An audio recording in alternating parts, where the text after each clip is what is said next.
Testing 1 2 3. Testing 1 2 3. Yep, Dan's good. Crowd mic sounds good.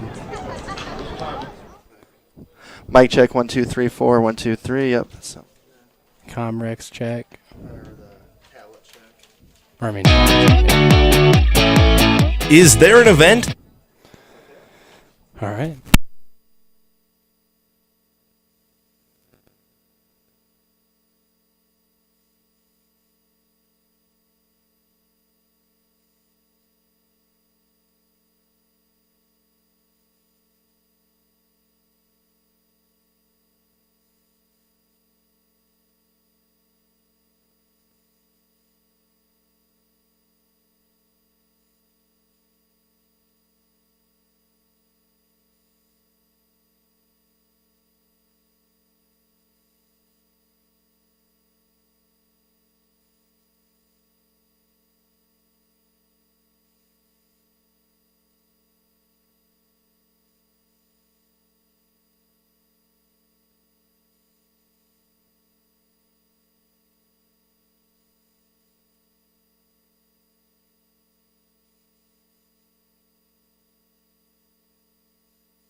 1991.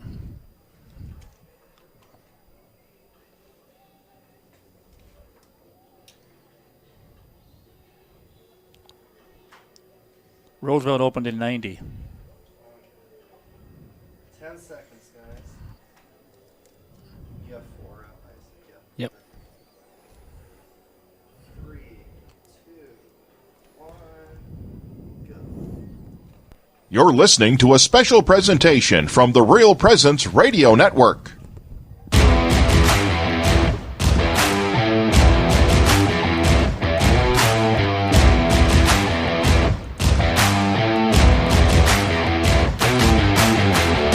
On Real Presence Radio, welcome to the Knights Game Day Show.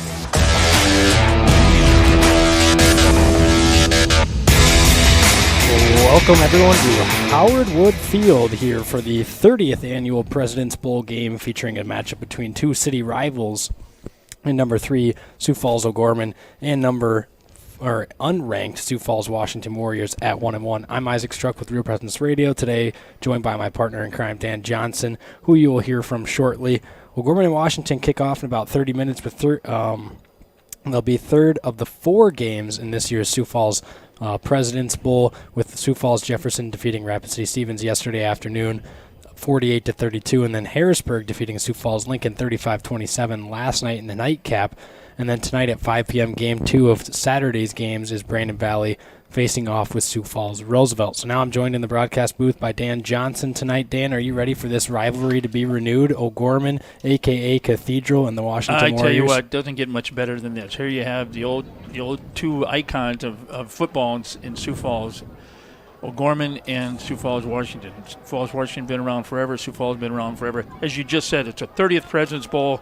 Roosevelt opened 31 years ago, and it was a year after that Roger Risty, actually on the school board at that time, actually started the President's Bowl. And here we are today now with Jefferson coming in, the new high school this year. So all 4 Sioux Falls has their own games against outside towns from outside of Sioux Falls. So it's pretty much a true President's Bowl over 2 days. So, but that rival, like you said, doesn't get much better than this. Both teams, coming in tonight, this afternoon, it's going to be a fun game. I'm actually see what's going to happen, how good Washington is against the Gorman Knights. Absolutely. So tonight this afternoon, you can tune in on 94.5 FM Sioux Falls or 91.3 Hartford, or online at yourrealpresenceradio.com, or by listening on our YouTube page, which will have a live stream, Real Presence Radio Sioux Falls, where you can watch the stream and listen. So, last week for O'Gorman, the Knights lost Saturday night in the Tiger Bowl to number 1 Harrisburg, 44-24, in a game that was a lot closer than the final score would indicate. The game got within 4 in the third quarter at 21-17 with 6:44 left, and then the Knights had a chance to get a touchdown in the final 5 minutes before they fumbled a snap in Harrisburg territory that ultimately led to one last Harrisburg touchdown. They could have made it a single score game if they would have punched it in there in the goal line, first and goal. Instead, Harrisburg goes down and makes it a 44-24 game. Harrisburg that game had 891 total yards of offense. Both quarterbacks threw for over 280 yards, and each team had long pass plays. Dan, I'm going to ask this question to you. What are you going to remember most, or what do you remember most from that Tiger Bowl game last Saturday evening? We had a shot at it. We definitely had a shot. We're down by 13 there in the fourth. We had a shot. We were not out of it, and things just kind of fell apart. Mental mistakes, that long snap over the quarterback, over Dannebring, and just kind of the legs fell out underneath the table, and the wheels fell off, and then Harrisburg, did a kind of a thing at the very end there and scored that touchdown, which, I'm going to go out and say that was not very professional thing to do, in my opinion. As a sports fan, as a coach, I would not do that. But anyway, that's my personal opinion. But where they kind of put the extra nail in that coffin, with no timeouts and everything. So, but Harrisburg's a good team, don't get me wrong, but we were in that, and wheels fell out. But that's what, with me right there, I remember the most. Absolutely. So the Knights' opponent today is Sioux Falls Washington Warriors, coming off a 62-14 impressive win last Friday night here at Howard Wood against Rapid City Central. They lost their first game of the year to Sioux Falls Jefferson 17-14. Washington's led by senior quarterback, Northern State Wolves commit Max Thompson. He's 6'3", 215 pounds. Had a great start the season, completing 32 of 39 passes for 382 yards with 4 touchdowns. Okay, we've seen O'Gorman struggle with the pressure on the quarterback. Okay, a quarterback like Thompson, who likes to wait for the play to develop downfield. Gorman, can you get to Thompson? His throwing, his timing, to keep him. We're going to have to throw his timing off throughout the day. Can we do that? Yeah, absolutely. And like you just said, Thompson, a quarterback who likes to hang on to the football and wait till plays develop, has a really strong arm and can get the ball downfield with ease. It'll be interesting to see how O'Gorman's defensive ends can get pressure on him, try to get into the backfield. We've struggled getting pressure on good quarterbacks like Knuth. So hopefully today we can get some more pressure up on the quarterback and Thompson and make him try to roll out and make some decisions later. But a quarterback that does hang on to the ball a lot, we sacked him quite a few times last year, hoping to get the same thing done this time around. We were sluggish the last couple of games with some penalties, and I mentioned the turnovers, everything. O'Gorman, can they find their footings and sustain that long drive? We need to get them long drive down the field, and score. What do we get the game? To get that run early in the game. What are we going to have to do here against Washington? Well, we're gonna have to really get things going early on, and we're gonna get the ball balanced offensively. We need to make sure that we can hit our stride with our passing routes, but also get that ball moving on the ground early, get our line moving up front, try to sustain some drives. We've had too many big play drives and not too many long, sustainable drives on the offensive end. In order to get this thing in our control today, we got to make sure that we hang around, make sure we take some time off the clock offensively, and get our line confident up front and move it around in order to have success in a game like this afternoon. Okay, O'Gorman got 8 players going both ways. We were cramping up last week. We saw it all game long. Washington doesn't have any going both ways factor to these afternoon ball game. Yeah, absolutely, especially in an afternoon game where it's hot and steamy. You're going to see a lot of different things thrown at the way of both teams. You're going to see probably a lot of cramping again, but this week finally we have a little bit more time off between games, so hopefully that's not that much of a factor as before, but definitely an afternoon game. You're going to be hot, you're going to be drinking your water, staying hydrated, and teams might have to start going too deep earlier than they wanted to in a ball game just to save some legs for that second half. Okay, let's go to the scoreboard update for games last night and today. Last night, we talked earlier in the President's Bowl, Jefferson, number 5, 48, Rapid City Stevens, 32. Harrisburg, 35, Sioux Falls Lincoln, 27. That was a good game there. Harrisburg is now 3-0. Lincoln Falls to 2-1. Yankton, all over Spearfish, 58 to Goose Egg. And Rapid City Stevens, 27-0 over Douglas. And 16, Brookings took on Watertown, beat them 16-0. Then we have the game tonight at 5, Brandon Valley versus Sioux Falls Washington here. Every Central travels over to Mitchell, the Colonels. T-Area goes up and plays the Tigers, and Sturgis Brown is at number 2 Pier. And that's our scoreboard update, and we'll get you going on later what's happening at O'Gorman later on. So coming up next, Brett Byler had a chance to sit down and talk to Washington head football coach Ryan Evans to find out what the Warriors are trying to do to prepare for the night's game today here and find success in the 30th Annual President's Bowl game. That interview is next on Real Presence Radio Network. Is there an event that you would like announced right here on the RPR Network? Please email the details at least 2 weeks in advance to Therese at realpresenceradio.com. That's Therese at realpresenceradio.com. We can help spread the word about what's happening at your parish and in your diocese. Again, that email address is Therese at realpresenceradio.com.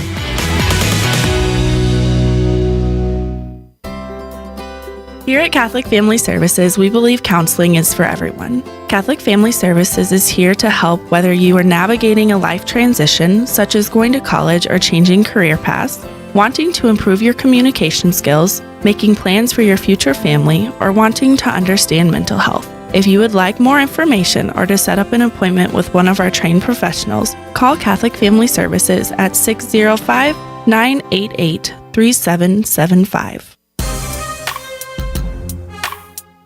Welcome back to the Knights Game Day Show. I'm now joined by Sioux Falls Washington football coach Ryan Evans. Coach, your team is coming off 62-14 blowout win over Rapid City Central in your home opener last Friday night. What did you like most about how your team played in that ball game? We came out and we just played fast right away. That's been something that we've talked about now for, going into our second season, about how we need to be able to play fast and start fast and not wait for things to happen. That was awesome to see, and our confidence only was built up from there. Coach, what did you see as the biggest overall improvement week 2 versus Rapid City Central compared to week 1 versus Jefferson? We were able to establish the run game, kind of take control of the line of scrimmage from the get-go. In the Jefferson game, the Jefferson players took control of the line of scrimmage in the first couple quarters, and then we eventually were able to run the ball and stop the run in the third and fourth quarter, but it was too late. And then going into the Rapid City Central game, the way that game started off, we were able to take care of the line of scrimmage from the first quarter on throughout the rest of the game. Max Thompson is back at quarterback for you this season. For your offense coach to be successful the rest of the way, what must he do each game? He just needs to be able to manage the game in a sense where he just kind of stays within our offensive scheme and takes what the defense gives him. And he was able to do that, and he was able to do that in our first game too. It was just that offensive line-wise, we weren't keeping him protected right away, and at the same time, we weren't able to establish that run game and open up the spaces needed in our passing game. Now let's move forward to today's game, Coach. The President's Bowl versus Sioux Falls O'Gorman. The Knights are coming off a loss to number 1 Harrisburg last week. What concerns you most going into this ball game against Sioux Falls O'Gorman? Sioux Falls O'Gorman is extremely athletic. They're athletic on offense and on defense at multiple positions. Offensively, for them, we need to limit what Danningbrink can do. He runs the football very well from the quarterback position. The running game for O'Gorman, plain and simple, they can run that outside running game very well. At the same time, he's been coached up extremely well by the coaching staff, so he knows if there's a quick pass out there that he can get out to Struck or whoever, they do that. Coach Poppinga and his staff do a very good job on the offensive side of the football. And then obviously offensively, we got to be aware of where Alpers is too, because he's such a dynamic player. Defensively, David Alpers, he's awesome. We got to limit how many plays he makes and how many plays he affects. Alpers might not always make the tackle, but he affects nearly every play. So we need to be aware where he's at and at the same time limit the plays that he does affect. They're very well coached defensively. Coach Shannon Poppinga does an extremely good job of mixing up the coverages, kind of disguising what they're doing. So we're going to have to find a way to kind of figure out what he's doing on first and second down and stuff like that, and make some plays. How important, Coach, offensively will it be to have balance where you're able to both run and pass the ball against a defense like O'Gorman? We're going to need to be able to open up the passing game through our run game. I mean, that's what we want to do no matter who we play. It will be needed against the Knights. The Knights have a very strong defense, so we need to be able to establish that line of scrimmage in order to open up our passing game. If they're not honoring the run and they're making us one-dimensional, defense is a lot easier for the Knights. Thank you so much, Coach, for your time, and good luck today against Sioux Falls O'Gorman. Thank you. We'd like to thank Coach Evans for his time, and don't go anywhere because Brett Byler got to sit down and interview head O'Gorman coach Jason Poppinga, and that interview is next on the Knights Game Day Show here on Real Presence Radio Network. Hello, this is Mark Konzemius, president of the Catholic Community Foundation for Eastern South Dakota. Preparing for the end of life can be overwhelming, even scary. Yet as disciples of Christ, we live in great hope and the reality of God's promise that death is not the end, but a new beginning. The End of Life Planning Workbook for Catholics is now available. I encourage you to reach out to one of our Catholic Community Foundation offices or ccfesd.org. May God bless each of us on our journey to heaven. Early in his time as the new bishop of the Diocese of Sioux Falls, Bishop Donald DeGrood sensed in prayer the vision that the Lord has for the diocese in our time: lifelong Catholic missionary discipleship through God's love. That is, for each and every Catholic in Eastern South Dakota to receive God's love, to be in personal relationship with Jesus Christ, and to share that love with others. Find out more at sfcatholic.org/vision and discover the exciting and beautiful part you have to play in God's plan.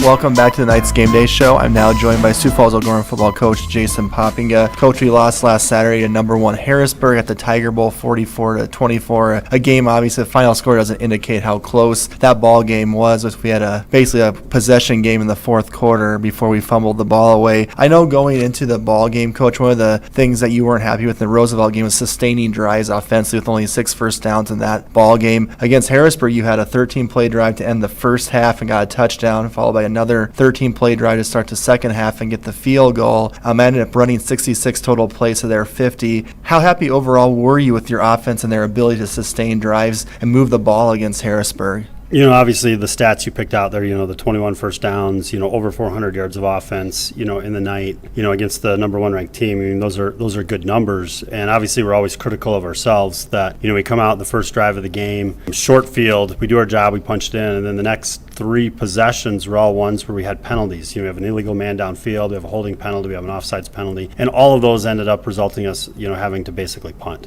You look at those other ones, and the one thing that stuck out from it is those 13 play drives. We never got the really big play in there, which usually we do. So it was great that we saw those sustained drives, that we just couldn't quite break one. We always had a block that we were missing. We didn't quite deliver the ball. Bennett's got a lot better. I think we saw Dannenberg feel a lot more comfortable throwing the ball, but he had a lot of pressure. Harrisburg, much like Roosevelt, we still gave up a lot of pressure on him. He's going to improve handling that, still being able to deliver the ball. We've talked a lot about getting the ball out, into the windows that we need to get it out to right away, and then settling. When do you have to run? When do you have to take the sack? Those sorts of things. And ultimately, we're going to have to run the football better. We still aren't getting that production, running the ball, consistent production where we feel confident that, hey, we can line up on a 3rd and 4 and just run the football without throwing it. So I think we've made gains. Defensively, the big issue, obviously, we gave up way too many yards rushing. Ross, and he's a really good running back. When you watched him ran really hard, aggressive running back, breaking tackles, and great speed out in open space. But, we think our linebackers can play a lot better than what they did. And, Coach, you've had some really good receivers in your time at O'Gorman, from the Canyon Bowers, the Max Tibbett, Stam Stuckel last year. Manny Struck this year, had 92 yards and a big touchdown against Roosevelt, and 126 yards and 8 catches against Harrisburg, had another long one. Is he someone this year offensively, Coach, you're trying to get involved as much as you possibly can on the offensive side of the ball? Yeah, obviously as a coach, you're trying to get your playmakers the ball as much as you can, and the difficulty with the playmaker being as a wide receiver is that, a big night as a receiver is 6-8 touches. A big night as a running back is 20 touches. We think our receiving core is really balanced. You saw Rush, Landry, come on, have a big game, and we have really high hopes, that Rush is going to fill a really big niche for us. He's a really big possession receiver. He's matchup issues. He has great hands. You're going to see more goal line touchdown passes, I think, to Rush than you are anybody else on our team just because of that. Alpers is a guy we're still trying to get more involved. Teams are really banging on him, they're putting somebody on him, a linebacker in there. But he's done a great job. You look at Manny's yards, 80% of Manny's yards are because of Alpers blocking out there on some of the quick screen game that we had in the second half. So, yeah, then a Preston Konechny, and then the other one you're going to see, I think, tonight a lot more is Nelson. I think Andrew Nelson, we've had a big week of practice with him, trying to find out, what he does really well, and I think you're going to see, a couple of 4 or 5 big throws to Andrew Nelson this week, too. Now let's talk about the game tonight, Coach, against Sioux Falls, Washington. The team's 1-1 of the year, lost that close one to Jefferson, opening week 17-14, one big out up in Rapid City against the Central Cobblers. When you watch them on film, Coach, this year, what are some of the first things that you notice about your opponent today, Washington? Their defensive line is really good. They've got 2 college recruits there playing defensive end, much like, our defensive ends. I think they're really athletic. They work hard, big bodies, strong kids. Their running back, Blessing, is really good. He runs really fast. He's got great speed. You get him out in space, he's going to make you pay. And their offensive line is really big, anchored by, Aiden Brink at the center. He's been, I think, a 4-year starter now for them. He's 280, 300 pounds, somewhere up in there. So they have great offensive line size. They got really athletic kids, I think, on defense, and a running back who runs really well, and 2 receivers that have good height. So, the matchup-wise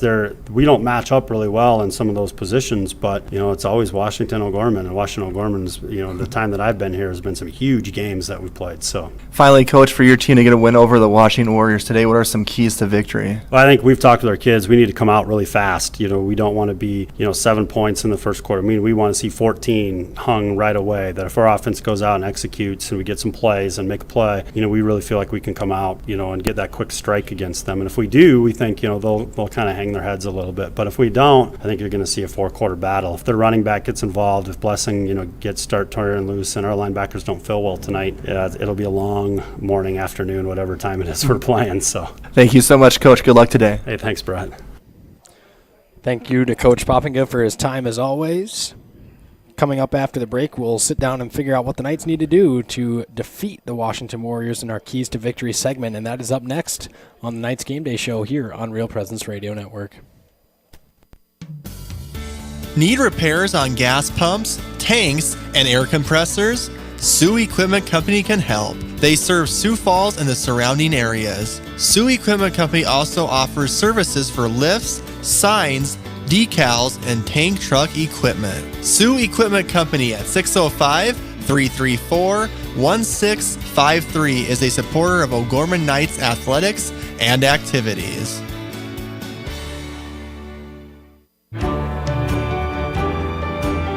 Upon graduation from O'Gorman High School, you will receive far more than a diploma. You get the values of a Catholic education, the support and reach of thousands of alum from across the country, the knowledge that you can become who you were meant to be, and our community will be right there by your side. You belong in blue. O'Gorman High School.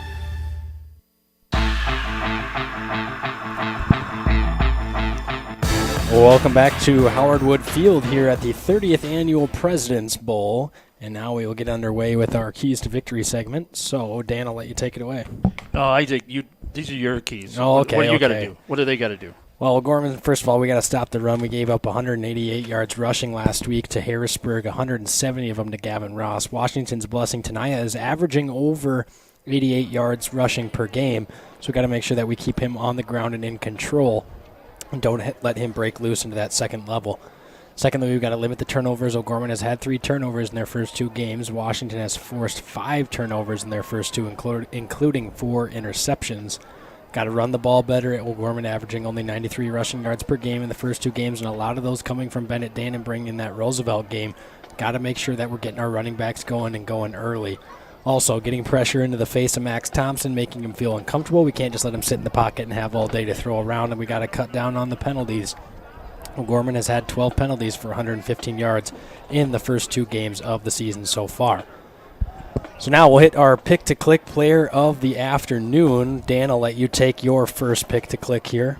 I'm going to go with who I had last week, the senior, number 15, Andrew Nelson. As Coach talked about in his pregame interview, he's going to be a little bit more in the offense, but, he's going to be playing. He's one of the 8 players going both ways, and I think he's going to make a play on both sides, and I'm going to go for him as our pick-to-click player of the game, number 15, the senior, Andrew Nelson. Someone that I am going to take in our pick-to-click just to watch out for. He's not going to be my player of the game candidate, but someone to watch out for especially is just going to be Nate Ratzlaff tonight, offensively and defensively. I think that he's going to have a solid game, but my actual pick-to-click player is going to be Bennett Dannenbring. I think that he needs to take that next step for the O'Gorman offense right now. Come out here and really take control of this ball game, command the offense in a well-oiled machine here. And I think he's going to come out and he's going to pick up a lot of first downs on the ground. He's going to pick up a lot of yardage, but he's also going to spread the wealth through the air. And I think that Bennett Dannenbring is going to have a really good game tonight, this afternoon. If Ratzlaff can break free of 1 or 2 more steps, he can be gone down the field. I'll agree with you 100% on that one. Max Thompson is a player to watch out for Sioux Falls, Washington tonight. The Northern State football commit was 32 of 39 for 382 yards and 4 touchdowns last game against Rapid City Central. And he's got 191 yards through the air per game. And then Blessing Tenaya, the senior running back, he's got 177 yards and 2 touchdowns in the last game, and he's averaging 88 yards per game. And he's had 4 catches for 27 yards and a touchdown. So those are 2 big-time players to look out for from Sioux Falls, Washington tonight as the O'Gorman Knights have hit the field and are receiving a crowd of boos from the Washington Warriors student section. We're going to wrap up our game day show here in a second. We're going to take a break. We'll come back, have starting lineups, our priest prayer, go over a little bit of the series history between these 2 teams, and then head into our 30th Annual President's Bowl kickoff in about 7 minutes. Stay tuned for more on Real Presence Radio Network. Hi, this is Brett Byler, Area Account Executive with Real Presence Radio. Did you know the signal of Real Presence Radio reaches an audience of over 2.4 million people across North Dakota, Minnesota, South Dakota, Wisconsin, and Wyoming? Have you ever thought about running radio spots on the RPR network? We want to partner with you to help gain exposure for your business in front of a very faithful customer base. To find out more about the options, please call me, Brett Byler, at 605-670-8333. I'm Bishop Donald DeGrood.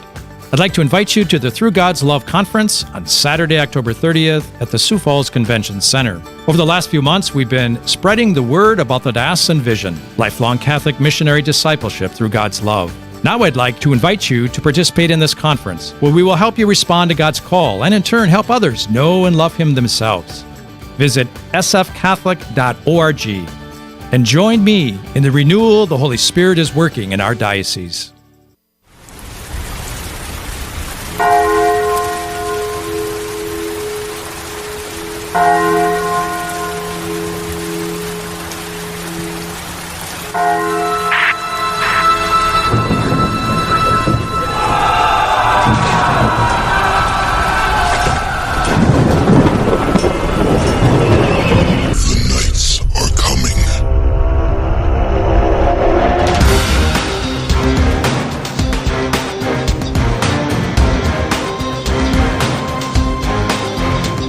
On the Real Presence Radio Network, O'Gorman Knights Football is on the air. Brought to you by Catholic Family Services, Catholic Community Foundation of Eastern South Dakota, Jardine Construction, Barnett Vision Clinic, Bishop O'Gorman Catholic Schools, McGuire Iron, Sioux Equipment Company, Ferendorf Family Chiropractic and Wellness, Closets and More, and JMJ Caseworks. The BB Agency, Knights of Columbus Insurance, Crossroads Book and Music, Pizza Ranch, and Fun Zone Arcade on 41st Street. Kickoff to tonight's game is just moments away. With all the exciting action of O'Gorman Knights football, let's go to the field.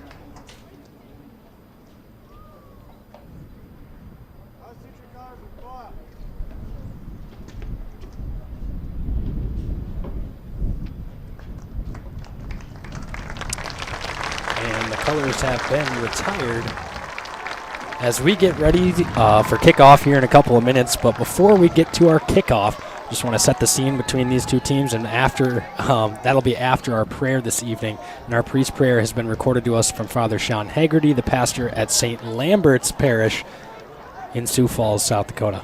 Father, take it away.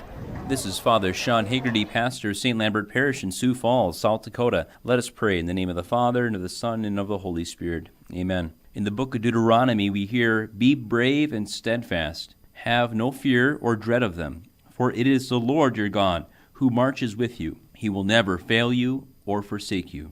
God our Father, we know that you are always with us in every competition of life, whether it be on the field or on the court or in the family or at school. You are with us, Lord. Help our young people to realize this and to always turn to you in their time of need. We pray especially for safety for our young people as they compete. We pray for our parents, that they would support all children. And we pray for our refs, that God would give them the grace to make good calls and to have an eye to see all that happens. We ask all this through our Lord Jesus Christ, your Son, who lives and reigns with you in the unity of the Holy Spirit, one God, forever and ever. Amen. In the name of the Father, and of the Son, and of the Holy Spirit. Amen. Our Lady, Queen of Victory, pray for us. Welcome back to Howard Wood Field, as we're now going to introduce our starting lineups for both teams here, starting with the home team, the Washington Warriors, and their offensive unit. Starting at left tackle for the Washington Warriors will be number 77, Cale Miedema, the 6'9", 310-pound junior. Then starting at left guard, number 72, Peyton Gravitt, the 6'3", 255-pound senior. Number 74, the center, Aiden Brink, the 6'5", 275-pound senior. The right guard, number 50, Hoyle Bowman, the 5'11", 240-pound senior. And the other tackle, the right tackle, Alex Hafner, the 6'4", 315-pound senior. Then at wide receiver, number 88, Tommy Peterson, the 6'4", 180-pound senior. At tight end, number 12, Noah Robertson, the 6'4", 205-pound senior.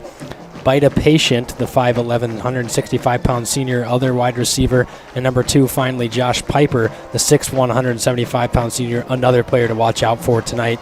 At running back for the Washington Warriors is number 5, Blessing Tanaya, the 5'8", 160-pound senior. And at quarterback, the 6'3", 205-pound senior, number 17, Max Thompson. Defensively for the Warriors, Kendis Ledbetter, Abraham Myers, Mauricio Arellana are the defensive line. At linebacker, Gabe Frericks, Patrick Osborne, Mason Wilson, Chase Gunderson.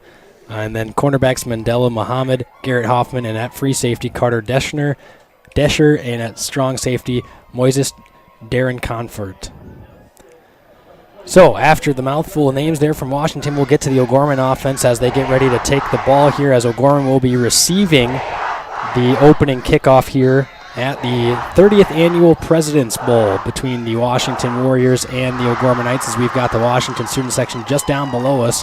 If you can hear him, the kickoff here from Washington set to be fielded by Manny Struck. He'll take it up the middle. He's got some room to run around the left side, He's got room down the sideline. There goes Struck down the sideline. One defender in chase, and he's going to catch him at the 23-yard line. A wonderful opening kickoff return for the O'Gorman Knights and a great start to the ball game. No flags. That was a great setup. That receiving team there. I thought he was about to. They set up that wall, and he took it on the left side down the sideline and all the way. I thought he was going to get free there, but the Jackrabbit caught up to him. Great return there for O'Gorman to start off the ball game. So now O'Gorman will come out of the gun. They've got one receiver to the left, one to the right. Struck the lone on the right. Konechny the lone on the left. 2 tight ends in the set, and Ratzlaff offset of Dannenbring in the backfield. The snap, the handoff to Ratzlaff. He'll run around the right side. Finally get wrapped up by number 11, Mason Wilson. O'Gorman, go ahead. Here's your starters for the Knights. Scott, Carlson, Peterson, Niedrenhaus, Vasquez, Elper, Struck, Ratzlaff, Matichek, Konechny, Dannenbring. That's your starting lineups for the offense for the Knights. O'Gorman will get ready to huddle up offensively here. Beautiful field position after the good kickoff return there from Struck and the Knights. They'll have the ball here, 2nd down and 10. Ball at the 22-yard line. The Washington student section, loud as can be, just below us. Dannenbring takes the low snap. He'll give it this time up the middle. It's Ratzlaff who will pound his way forward for about 3 yards. He wrapped up at the 19-yard line. It'll be 3rd down and 7. So that opening kickoff was returned by Emmanuel Struck for 63 yards. So a 63-yard opening kickoff return, and then Ratzlaff 2 carries back-to-back for 3 yards. And now we have 3rd down and 7. And it was a short kick. Yeah. And Manny had to come running up to get it. I mean, it was like grabbed it, came up the middle, and then bounced it out to the left side down the O'Gorman sideline. Washington's got a big defensive line here, so see what we do here. Third and long. Dannenbring will take the snap. He'll roll out to his left. He's going to dump off a pass over the head of Struck and out of his outstretched arms. It'll be 4th down and long, and it might send out the field goal unit here with Nelson, but we'll see what Poppinga has in plan. Yes, here comes Andrew out.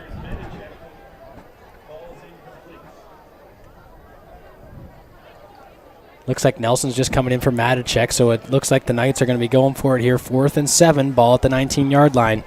Can't have an offensive drive stall like this after the good field position. We'll see if O'Gorman can pick up the 1st down here on 4th and long. Even if they give the ball up on the 19-yard line, not bad field position for Washington to start, but hopefully we can pick up the 1st down or maybe go for the end zone here. But so it'll be Struck and Nelson, the 2 receivers left, and now O'Gorman will take a timeout.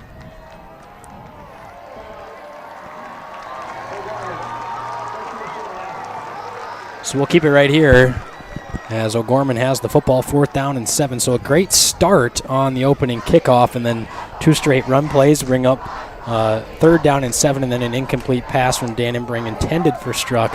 Turns into 4th and long here. And now Washington trying to get a stop after that opening kickoff. O'Gorman trying to keep the drive alive here on 4th down. Okay, trivia question. For those who are listening to tuning in to the President's Bowl, in the 30 years that the President's Bowl has been in Sioux Falls here at Howard Wood, how many times has the O'Gorman Knights played in the President's Bowl here at Sioux Falls at Howard Wood Field?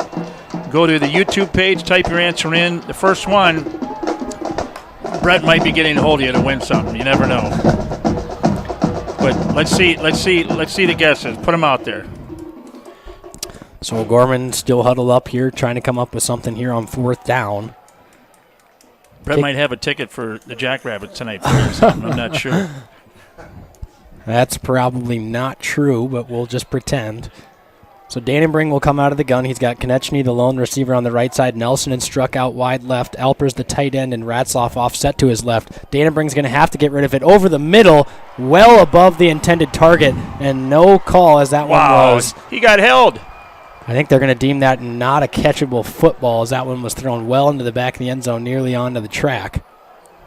And a turnover for O'Gorman after the good field position to start will now give the ball over to the Washington Warriors. Oh, they marked it wrong. They marked it on. They marked it at the 14, actually the 19. So there they go. They got it right.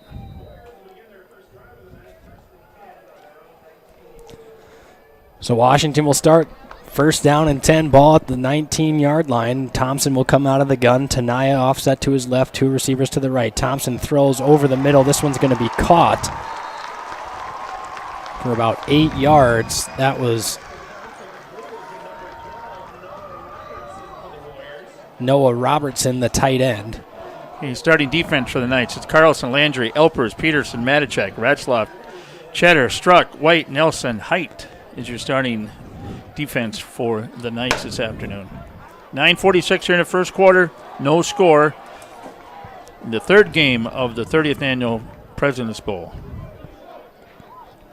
So Thompson will come back out of the gun. It's 2nd down and short here. Thompson, two running backs in the backfield, both split off of the side of him. They'll give it up the middle. That's Tanaya. He'll pick up a 1st down on the ground, about 4.5 yards. And Washington moves the chains on their first set of downs for the ball game. Matichak on the tackle for O'Gorman.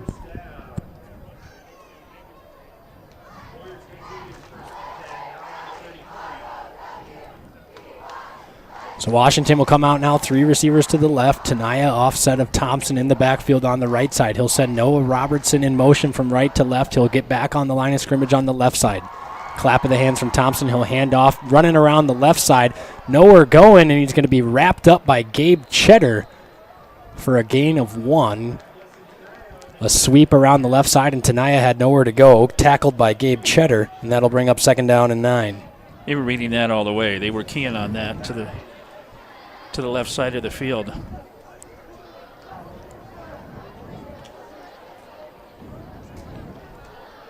Thompson does like to throw, doesn't he? 2nd long here, I look for him to pass. Thompson will come out of the gun. 2 receivers to each side. He'll send Tanaya into the backfield out of the motion set. Drops back to pass, fires a pass over to the right side where it'll be caught, and then Washington eventually brought down. I can't get the exact number over there as we are. Cotton looks like he was on the reception there.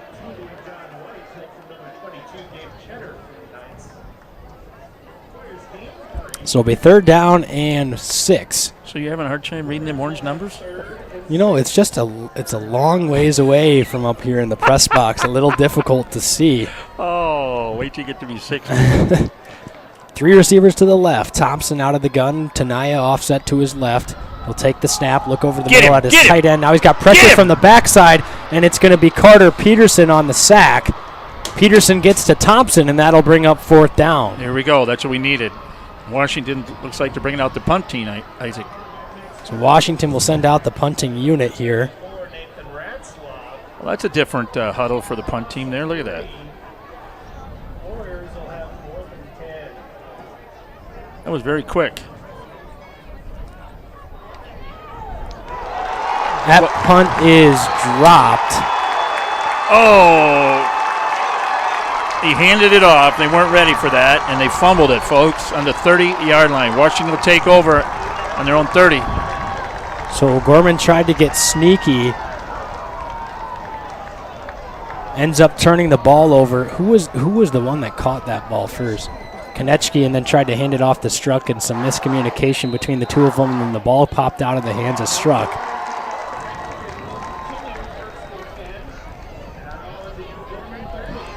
Mental mistakes. So 1st down and 10 now for the Warriors. Ball's at the 30-yard line. Thompson will come out of the gun. The handoff to Tenaya up the middle. He's got some room to run. Will carry himself down for about a 7-yard pickup and bring up 2nd down and 3. So just when the Warriors offense trotted off the field, they trot right back onto the field thanks to the fumbled return. In a hurry offense.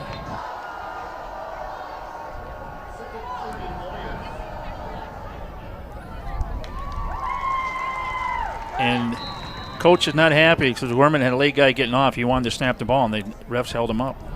So Tenaya up the gut. He'll pick up a couple. Looks like he's going to have enough for the 1st down, and he will, down to the 19-yard line. So it'll be 1st and 10 from the 19. They'll have one more 1st down to get.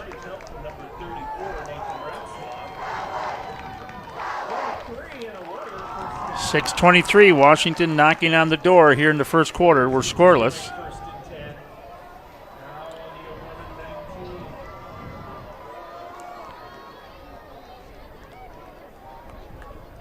Thompson out of the gun, 2 receivers to each side, 1st down and 10, ball at the 19-yard line. Clap of the hands from Thompson. He'll run a swing pass over to Elijah Tenaya, who will break through one tackle, run down the sideline where he's met by Logan Height, but not before he picks up a 1st down. If he'd have tackled him for that loss there, would have been nice, but missed tackle by the Knights. And here Washington again, a hurry-up offense. Washington right up to the line here. Snap of the ball, give to Tenaya up the gut. This time he's going to be met by a couple of Knights, and he's going nowhere. He'll bring up 2nd down and goal. But they're trying to keep O'Gorman defense on the edge here. 2nd and goal here for Washington after the miscue from the O'Gorman offense. O'Gorman return team. Pass to the corner of the end zone is deflected. A great play by Andrew Nelson. It was intended for number 88, Tommy Peterson, but a great play by Andrew Nelson to knock that football away, and it'll bring up 3rd down.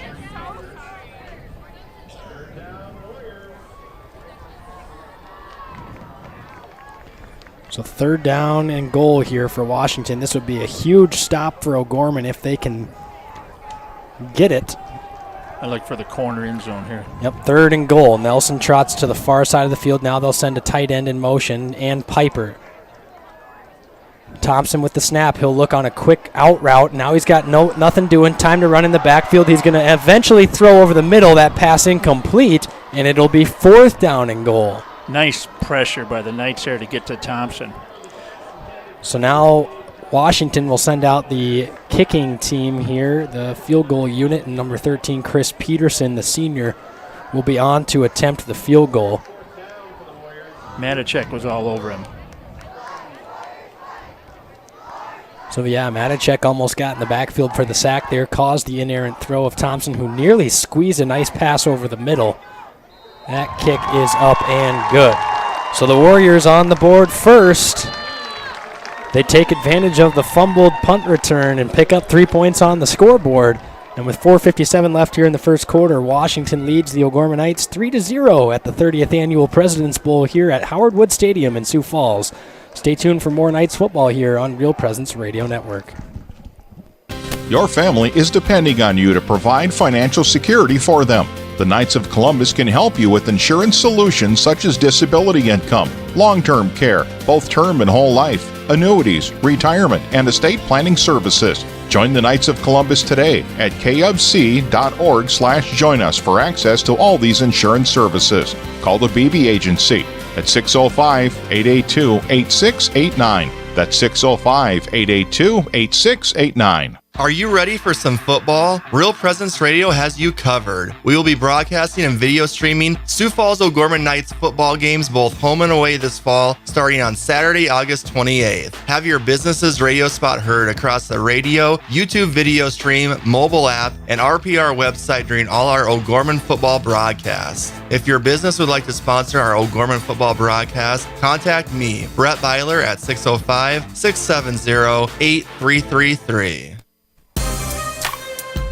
Welcome back to Howard Wood Field here as the kickoff is returned by Ryland Satter, only for a gain of about 4 yards on the return. However, O'Gorman will have it 1st and 10 now from the 29-yard line. So, O'Gorman had a great kickoff return to open the game, drive stalled, and then went forward on 4th down, couldn't get anything, then stopped Washington after 1 first down, and then Washington gets a fortunate fumble recovery on the punt return between Konechny and Struck, trying to run a little reverse play and then capitalize on the field goal. So the Knights defense holds, and that's where we're at 3-0 right now.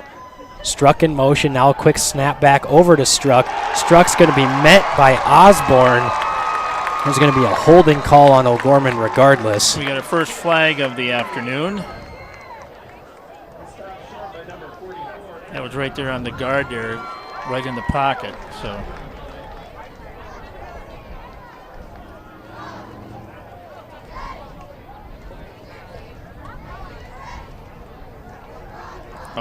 it's on Washington.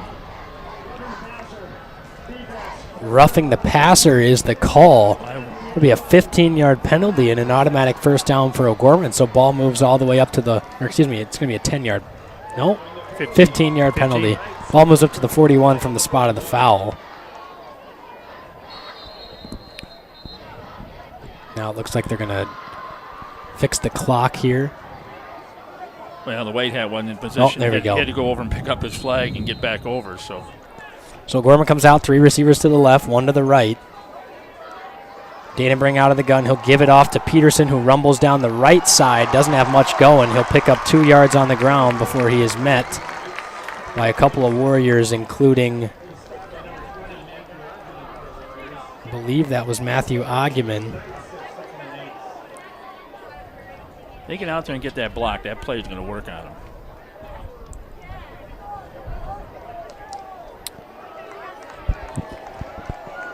So O'Gorman comes out of the gun this time, 2 receivers to each side. Snap from Danenbring, quick throw over the middle to Struck. Struck's got some room to run where he's met by Oggeman on a nice tackle, but O'Gorman does pick up the first down. 43-yard line. Gorman driving here. Big hit there from Oggeman. Yeah, you got caught the ball in about 2 steps and bam. Emmanuel Struck, the Augustana commit. So Danenbring will come back out of the gun. 3 receivers to the left, 1 to the right. Danenbring with Peterson offset to his left. He'll take the snap, look to his right, throw a quick out to Konechny, who will catch it for about 8 or 9 yards. They're going to give him 8, and he'll bring up 2nd and 2. Something that O'Gorman is going to have to look to take advantage of tonight. Washington has always run their corners so far off the ball.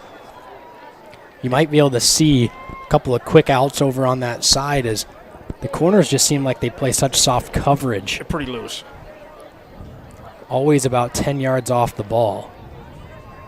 So Danenbring out now with 2 receivers to each side. He'll take the snap, throw a quick check down to Peterson, who's going to be met hard in the backfield, and it's going to be a loss of about 5. Hey, they read that all the way.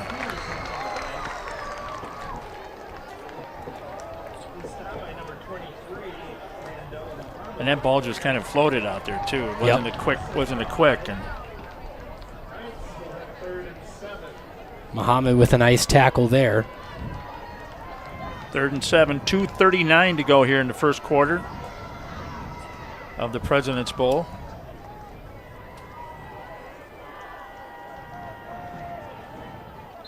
And we're going to call a timeout, Isaac. O'Gorman will take a timeout. 3rd down and 7. When we come back here, O'Gorman with the football, trying to keep the drive moving along on Real Presence Radio Network.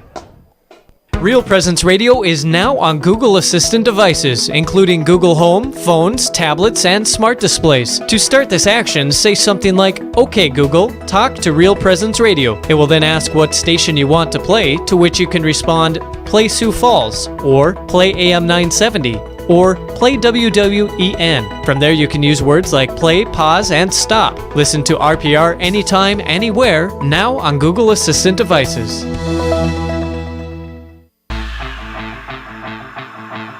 Welcome back to Howard Wood Field here, home of the 30th Annual President's Bowl. Do we have any people commenting on the live Any answers stream? yet, Brad? Any replies? No answers yet. So remember, your trivia question was, how many times have the O'Gorman Knights appeared in the Sioux Falls President's Bowl game? This is the 30th Annual President's Bowl. How many times has O'Gorman appeared in the President's Bowl games? And I can tell you the answer is not 30. Snap to Dannenbrink. He's got pressure quickly up his face and just floats one over the middle. It was intended for Struck well too long, and that'll bring up 4th down, and it looks like O'Gorman's going to have to punt. But Struck was wide open on that play. He came across and nobody picked him up. So Struck was the open receiver over the middle of the field. Peyton Hagee on to do the punting for the O'Gorman Knights.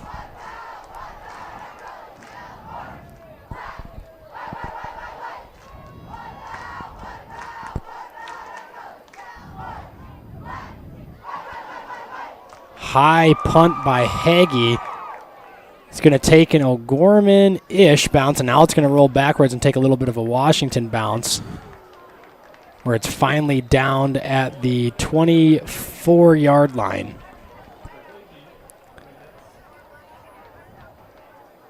Yep, the 24-yard line is where they're going to say that ball was down. So Washington will send their offense back out on the field. The Washington defense doing their job so far.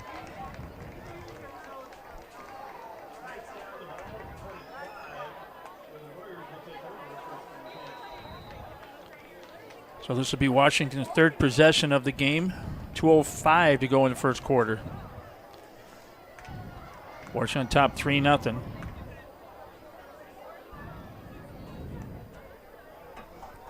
Washington will come out of the gun here. 2 receivers to the left. They'll fake the give, now give it up the middle to Tenaya. He'll bounce around one side, angle his way down to the numbers, where he'll be brought down for a gain of about 4. A little bit of pushing going on in there. Yeah, a little bit of back and forth between these two teams as of right now. Well, the old Cathedral and Washington High, there's no love lost between those back in the 30s and 40s.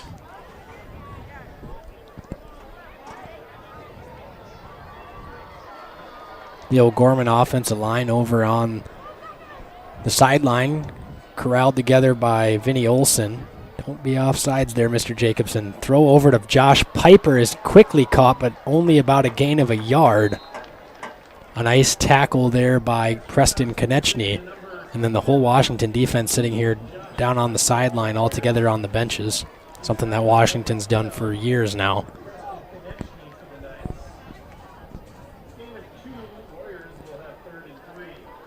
What, almost 70 kids on Washington's roster? Yeah, looks like a heavy amount.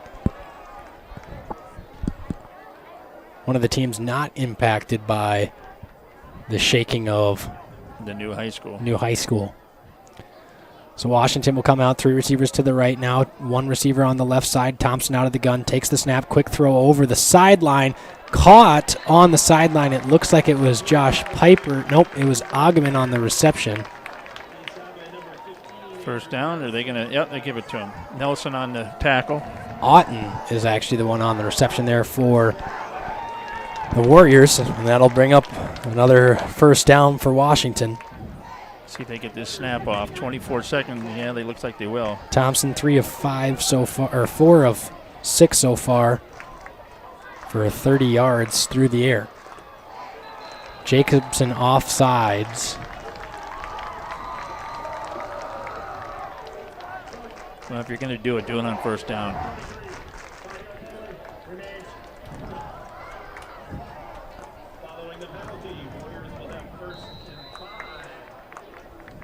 10 seconds.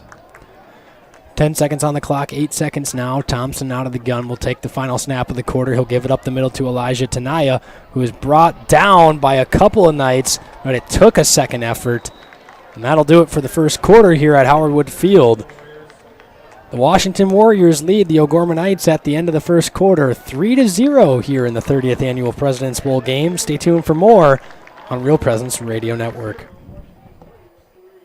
Ferendorf Family Chiropractic and Wellness is a third-generation family-owned chiropractic practice whom have been proudly serving the people of Sioux Falls and the Sioux Empire region since 1947. Dr. Eric Ferendorf, a 1999 O'Gorman alum, practices alongside his wife, Dr. Larissa Ferendorf. Dr. Larissa specializes in applied kinesiology and clinical nutrition. Ferendorf Family Chiropractic and Wellness is located on the northwest corner of 49th Street and Southeastern Avenue, 605-334-8000, or online at ferendorfchiropractic.com. At McGuire Iron, we protect and store quality water for people and communities across the country. We are family-owned and operated and have been building and maintaining America's water tower infrastructure for over 100 years. We pride ourselves on using faith principles in our business practices every day. This deep faith in the church is why we support the Bishop O'Gorman Catholic School System. From all of us at McGuire Iron and the Jones family, we wish all O'Gorman students and student-athletes good luck this year. Welcome back to Howard Wood Field, where the Washington Warriors have the football on their own 40-yard line here. It'll be 2nd down and 5. Washington did a really good job of taking what O'Gorman gave them there in the first quarter. They picked up the field goal after the miscue from O'Gorman, and then after O'Gorman had a great opening kickoff return, the defense stepped up and held strong, as they have so far the entirety of the first quarter.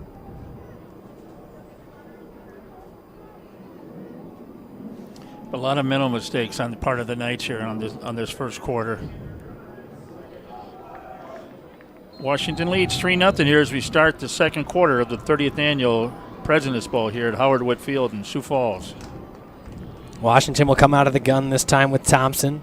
He'll take the snap, look to his left, now look to his right.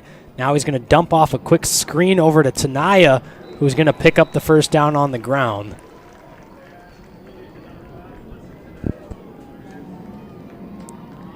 That'll reset the chains once again. We've got a plane crossing over Howard Wood Field right now.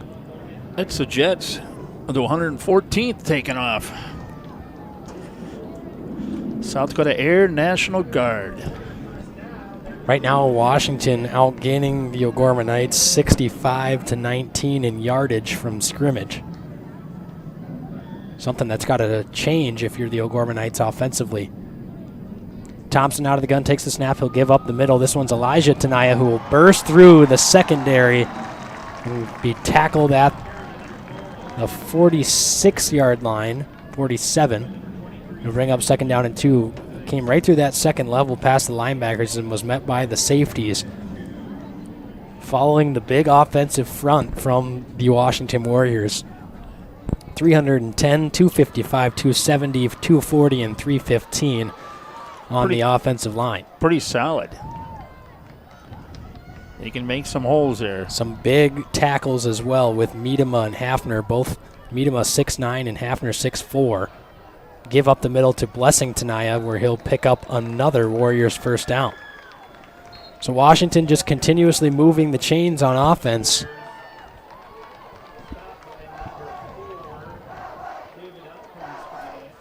It'll be 1st down and 10, ball exactly at the 45-yard line. This game has been controlled so far by the Warriors.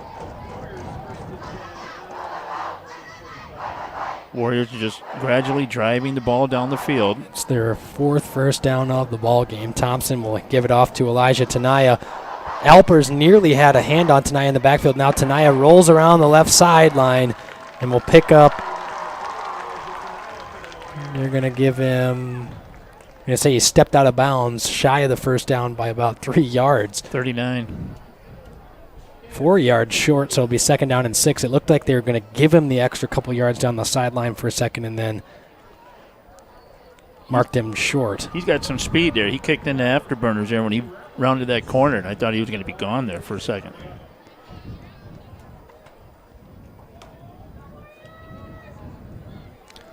So Thompson will come out of the gun, 2nd down and 4. Snap to Thompson, give up the middle. This time Tenaya is going to be met by a wall of Knights, but not after he gets 2 yards.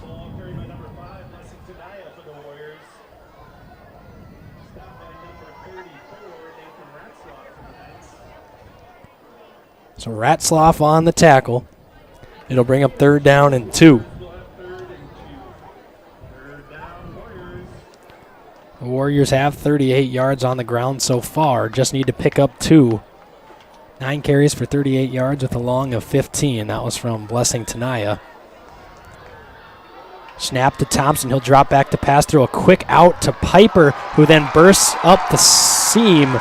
Will pick up a 1st down. So he evaded a tackler on a nice cutback. And now we've got a player down, injured on the football field. It is, I believe, Anders Matichek. No, that might be. Is that Anders or is that Ratzloff? That's Ratzloff. That's Nate. Nate Ratzloff down on the turf. He kind of got up and he rolled back over. So we're going to take an injury timeout here on Real Presence Radio Network. Knights trail the Warriors 3-0 with 9:24 left in the 2nd quarter.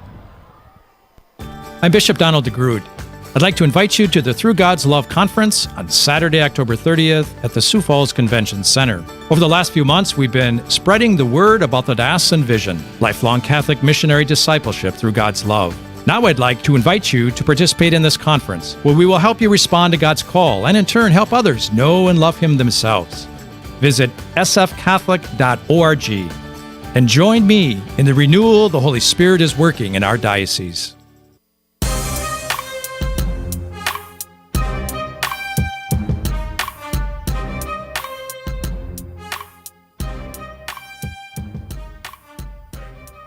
Welcome back to Howard Wood Field as Ratzloff is helped off to the sideline. So we've got an answer on the trivia question from Matt Peters. Oh, Matt. 21 was his answer, and you are close. It's not it, Matt. But you're off by a certain amount of games that I will not say. So keep trying. How many times has the O'Gorman Knights appeared in the President's Bowl? This is the 30th annual. The first guess was 21, and he's off by a little bit. Thompson out of the gun on 1st and 10. He'll drop back to pass. He's got Piper over the middle. It's going to be caught by Piper, who avoids one tackle. Now is wrapped up by a couple of Knights, but not after another 1st down. These seam routes over the middle right now are working for the Washington Warriors as they continue to drive down the field now as they have picked up their 8th 1st down of the ballgame. Washington's time of possession has been now at 8 minutes to O'Gorman's 4, so they've had the ball for twice as long, and it just seems like they're picking up 1st downs on those 3rd downs, early 1st downs. This is what a coach loves, is to come down and just take time off the clock and come down and work your offense, run, throw the ball, pick up a 1st down, pick up a 1st down, go. This is what a offensive coach loves, see his team do. Elijah Tenaya up the middle. He'll gain 8 yards. Another 8-yard rush on 1st down. Washington threatening now inside the 10-yard line. They've got another 1st down to pick up at the 8. Actually at the 7.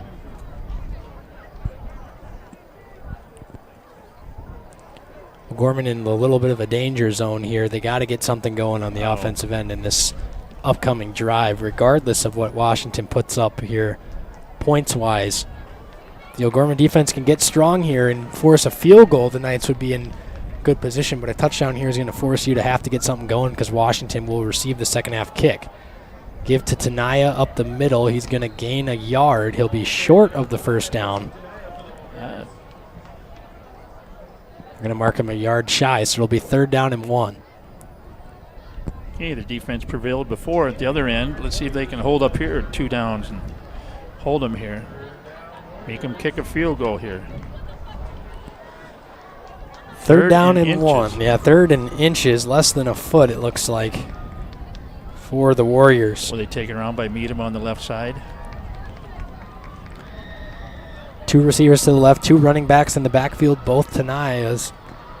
This one is snapped to Thompson. He's looking to make something happen. Rolling around now, and he's going to end up picking up the first down on the ground. He gains about 3 yards on 3rd and inches. That'll set up first down and goal. Now another Knight on the ground. You see, kind of like told his boys, get out of my way, I'm coming through on that broken play. This looks like it might be Carter Peterson. Yes. This one might be a little bit more of a shorter timeout here. We'll keep it on the field as Peterson looks like he's cramping up a little bit. 6:45. Washington will be first and goal. Warriors lead 3-0 here in the second quarter.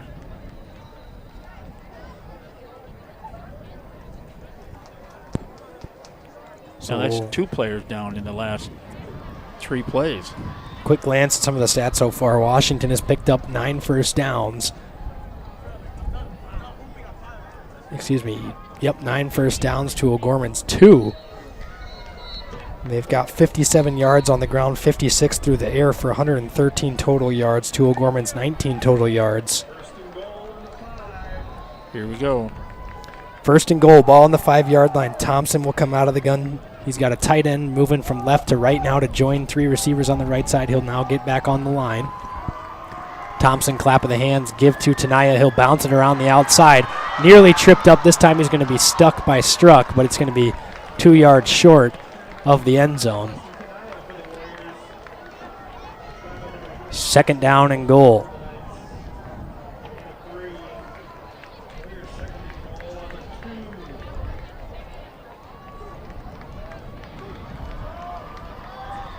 That's where the defense has to dig down here on this drive. Second goal. Be down here by 10 if the Warriors prevail. 2 receivers to the left, 1 to the right. Thompson's high snap to Thompson, and he's going to corral it back on the 10-yard line. It tipped off the hands of Thompson, and he made a diving catch at the 10-yard line directly behind his head. That snap well high of Thompson, who then had to dive back and make a nice grab. But that'll help O'Gorman out here as it's now 3rd down and goal from the 9 versus 2nd down and goal from the 2. So what's going through your head, you being the quarterback when that happened? Unexpectedly, just out of the blue, that happens. Well, first, I'm probably just going to one-hand catch it. No, I'm playing with you. If that thing goes over my head, I'm gonna be running backwards and just trying to fall on it because you don't want to try to pick that thing up. Now Washington's going to call a timeout, Isaac. But in that sense, so did you say something to the center then when you come the next? Oh no, I mean I would just tell him, hey, that was a little high. Yeah, wash it off. Wash it off. Let's go. Let's play some football. Yeah, get the hands a little ungreased. I know he was eating some fried chicken before, but we'll get ready to take a timeout here with the timeout on the field. 3-0 Washington, 3rd and goal from the 9. Did you know you can listen to the RPR network when you're on the go? Just search for Real Presence Radio in your app store. Listen live to any station across the network at any time, so you can stay connected to your local community from wherever you are. Plus, if you miss a program, the Real Presence Radio app is your one-stop shop for local and national podcasts, including our signature show, Real Presence Live. The Real Presence Radio app, with you every step of your faith journey. Hi, Father Sampson. What are you doing? Hey, Mrs. Colbeck. I've just been spending hours enjoying our new swing set at Christ the King Playground. It's so much fun. That's right, the new swing set. With our classroom sizes averaging 15 to 20 students, everyone's going to get their turn on these new swings. With tuition assistance available, it is never too late to enroll for preschool through 6th grade at Christ the King. It's going to be a great school year. 3rd down and goal, and now another timeout called by Washington. So we'll keep it right here. He didn't like the boys lined up. That's not what he called. So he's talking about that play they called in. So Washington right now with 3rd and goal, ball at the 9, a 16-play, 76-yard drive. Spanning 8 minutes and 45 seconds now, they'll be faced with 3rd down and goal. 112 yards to 19 right now, Washington. A big margin of a big margin between the yardage gained on both offensive units. So O'Gorman really got to turn the tide here in the second half, or at least put something into the end zone or get some points up on the board before halftime. Well, that's one thing here. It's 5:20 to go in the second quarter, and, they can hold them here. Washington will go for the field goal. But at least O'Gorman will get the ball back with, 5 minutes or 4:50 to go in the second quarter. Then get a chance to get drive going and get a chance to get on the scoreboard here. But got to look out for something tricky here out of Washington. 3 receivers in the bunch set on the right. Now they'll come out more traditional trip set. Tight end on the left side, can't lose track of him. Thompson will take the snap, he'll roll. Look to his right, pass is intended for Tommy Peterson, who makes the catch in the end zone for a touchdown. And he was defended well, got right over Nelson. And Peterson, the 6'4" target, over the top of the outstretched arms of the 5'10" senior Andrew Nelson. And Max Thompson has found his receiver in the end zone, and now it is a 9-0 ball game. Watch for the side snap here if you're not careful from O'Gorman. They'll get together and kick the extra point, so Rapid City Central didn't send anyone out there last week, and then Washington on the first touchdown of the game just punched it right in the end zone.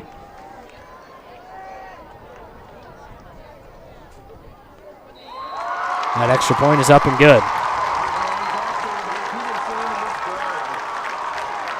So the Warriors have a lot of momentum right now. They lead 10-0 with 5:14 left in the first quarter. Stay tuned for more on Real Presence Radio Network. Hi, this is Brett Byler, Area Account Executive with Real Presence Radio. Did you know the signal of Real Presence Radio reaches an audience of over 2.4 million people across North Dakota, Minnesota, South Dakota, Wisconsin, and Wyoming? Have you ever thought about running radio spots on the RPR network? We want to partner with you to help gain exposure for your business in front of a very faithful customer base. To find out more about the options, please call me, Brett Byler, at 605-670-8333. Here at Catholic Family Services, we believe counseling is for everyone. Catholic Family Services is here to help whether you are navigating a life transition, such as going to college or changing career paths, wanting to improve your communication skills, making plans for your future family, or wanting to understand mental health. If you would like more information or to set up an appointment with one of our trained professionals, call Catholic Family Services at 605-988-3775. Welcome back to Howard Wood as that opening kickoff is going to be corralled right on the front line by, let's see here, Preston Konechny. So it'll be first down and 10. Ball is actually going to be in decent field position for the Knights here. It's going to be right at the 39-yard line. Nope, they're going to give him the 40-yard line. So 60 yards to get into the end zone with 5 minutes to go after Washington just punched it in the end zone on a 17-play, 85-yard drive spanning 9 minutes.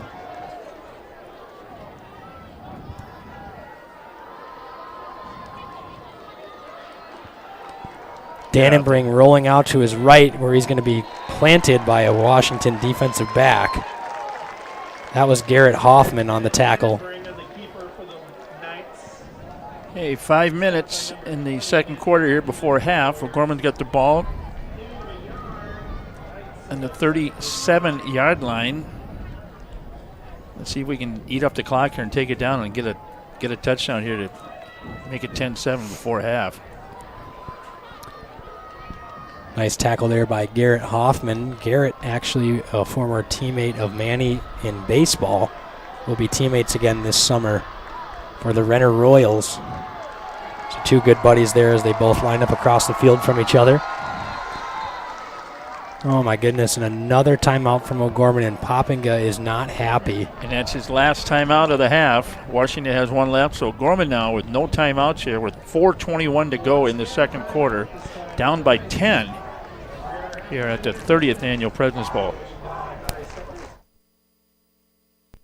Your family is depending on you to provide financial security for them. The Knights of Columbus can help you with insurance solutions such as disability income, long-term care, both term and whole life, annuities, retirement, and estate planning services. Join the Knights of Columbus today at kfc.org/join us for access to all these insurance services. Call the BB Agency at 605-882-8689. That's 605-882-8689. Welcome back to the President's Bowl at Howard Wood Stadium. The Washington Warriors have a 10-0 lead over the O'Gorman Knights here with 4:21 to go in the second quarter. O'Gorman with the football, ball at the 41-yard line, their own 41-yard line. Struck in motion from right to left. Snap to Dannenbring, they'll throw a quick out to Struck, where he's met immediately. The O'Gorman secondary has just not been able to block. They got to block for him out there. They got to they got to know the plays. When you're coming out there like that and you got a player behind you, your teammate behind you going to catch the ball, you got to block. Third down and long for O'Gorman. Wouldn't be surprised if they try to pick up a first down here with Struck, the lone receiver, on the right side. And we got an offsides. False start. Yep, false start on the Knights.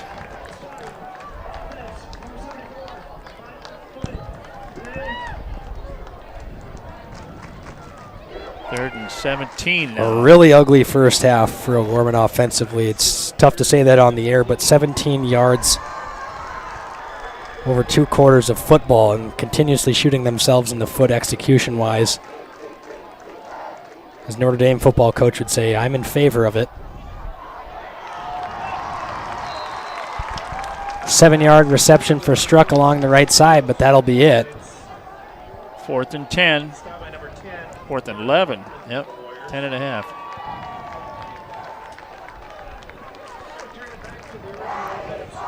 This is O'Gorman's second punt of the afternoon.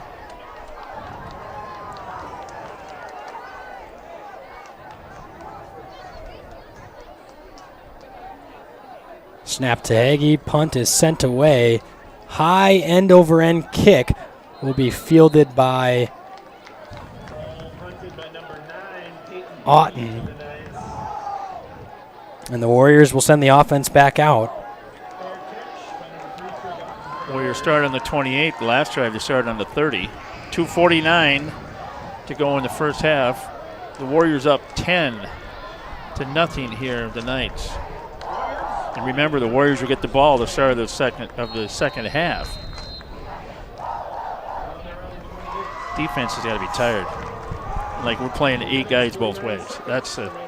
We talked in the pregame. Washington doesn't have any going both ways. That's a big difference. It's just coming down to execution right now for O'Gorman. Not executing at all on the offensive end. And they've had their defense out there for long periods of the ball game so far. Sweep play to the left side. Gain of about 2 yards for Blessing Tenaya. Washington has had 14 minutes of offense to O'Gorman's 4 so far through the first 20 minutes of the ball game. 3.5 times. Wow. That stays that way, Washington will win easily.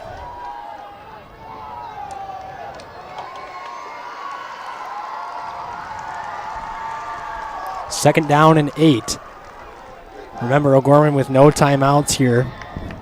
Can't stop the clock, hoping to try to get the ball back one last time as Thompson will roll out to his right. No shovel pass option, now has to throw into the backfield. It's Elijah Tenaya. Where was the clip? Pushing the back.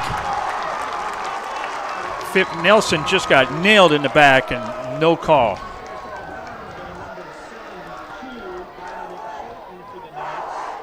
Totally blindsided, and they missed that.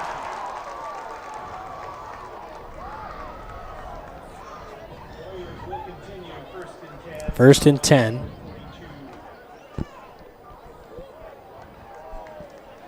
Yeah, that was a bad missed call there as they just showed it on the replay. Wow. I think I'll give him my trifocals. First down and 10 for the Warriors. Snap to Thompson. Nothing doing. He'll just spike it into the ground. Nice play by Thompson to get rid of it when pressure was in his face. Veteran savvy move there to know that his running back was right there. The intended target just spikes it straight into the ground. 2:28 here left in the first half.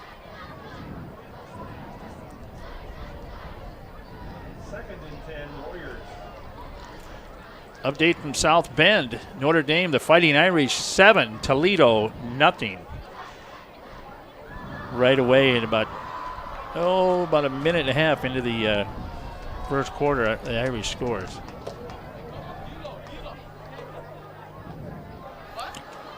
Get him. Thompson has time, delivers a pass to Noah Robertson, and then is met by Gabe Cheddar, but not after Washington picks up another first down. Clock continues to run, so I would think they'd have a hurry-up offense here by the Warriors. They have one timeout left. Run a couple plays on the huddle. Thompson give to Tanaya. He'll run up the middle where he'll get 5 yards on the ground.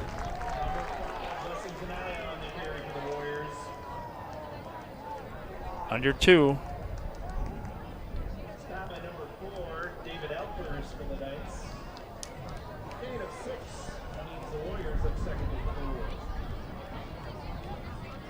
Try for the end zone on one of these, Isaac. Thompson gives it up the middle. Tanaya had room to run, then fell. He'll be 2 yards shy of the first down. Man, he had a lot of daylight up the middle before he was tripped up. But that 40-yard line tripped him up.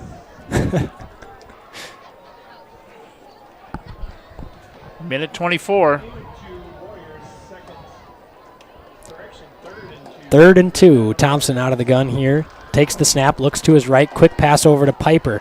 Piper will pick up the first down and then runs into his own offensive lineman. Man, you just have to. At what point does our defense realize that on those out screen passes that Piper's running back up to the middle? He's done it 3 times now, and 3 times we've overrun it. Yeah. But they'll make some adjustments at halftime. You know, Shannon will get the defense turned around here. Under a minute here in the second quarter. Washington driving. Thompson out of the gun. He'll drop back to pass. He's got all day to throw. Fires one down the sideline. It's going to be caught by Tommy Peterson and then out of bounds with 38 seconds left down the right sideline right at the 20-yard line. No. So it'll be 1st and 10 from the 21 with 38 seconds left here in the first half. Washington trying to put some more points on the board and expand on their lead here in the President's Bowl. Heads up by Washington there on the sideline and then the out to stop the clock.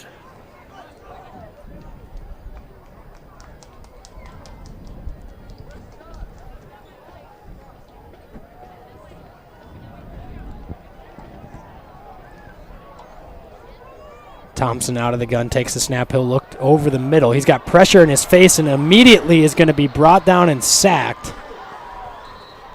Nice. Washington's electing not to take the timeout right now. There's 20 seconds left. They had 2 plays called at the line. Was Matacek in there? Yep. Looks like they're just going to clock it here. So this will be a lot of time running off the clock just in order to spike the football. And now with 15 seconds left, it's going to be 3rd down and 20. So the Knights pick up a huge sack, and that could have just put a detriment on the drive for the Warriors. And I mean, that's a detrimental sack that they just took. That's a loss of 10 yards and about an extra 8 to 9 seconds ran off the clock by not taking the timeout. And then they walk up and waste the down on the spike. Correct. So, first-year coaching. Yeah. Well, here we are. 3rd down and 20. Ball will be at the 30. They need the 10 or they need the 11 for the first down, so it'll be 3rd and 19. Look for the out. You cannot give up a big pass here. Quick out to the sideline, going to be caught by Noah Robertson, where he'll step out of bounds. 4 seconds off the clock. 11 now. So now it's 4th and 12. They're going to go for it. Warriors might take a shot to the end zone here. So if you're O'Gorman, you just got to make sure that you are not letting Washington catch the ball and run. You got to have awareness of where the goal line is, and you can't get beat on a one-on-one route here. A lot of open space over the middle. Snap to Thompson.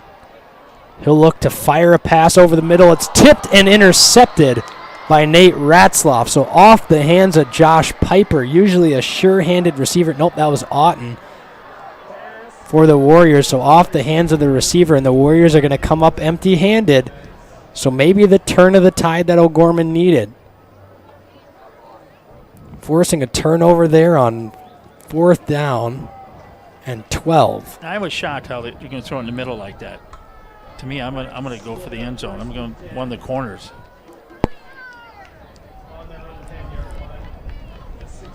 Dannenbring will just take the snap and put a knee on it.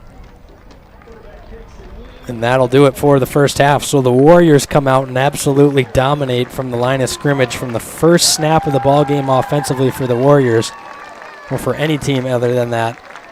And it is a 10-0 lead at halftime. The Warriors here in the 30th Annual President's Bowl. Stay tuned for the night's halftime show coming up next on Real Presence Radio Network. Barnett Vision Clinic in Sioux Falls offers comprehensive eye exams to assess their patients' eye health, including students and young athletes. At Barnett Vision Clinic, we offer a variety of glasses, contacts, and sunglasses to fit our patients' needs, including brands such as Oakley, Ray-Ban, Nike, Kate Spade, and Nano Vista glasses for kids. Dr. James Barnett is a proud O'Gorman alumni and St. Michael's parishioner. To schedule an appointment, we can be reached at 605-335-7757 or online at barnettvisionclinic.com.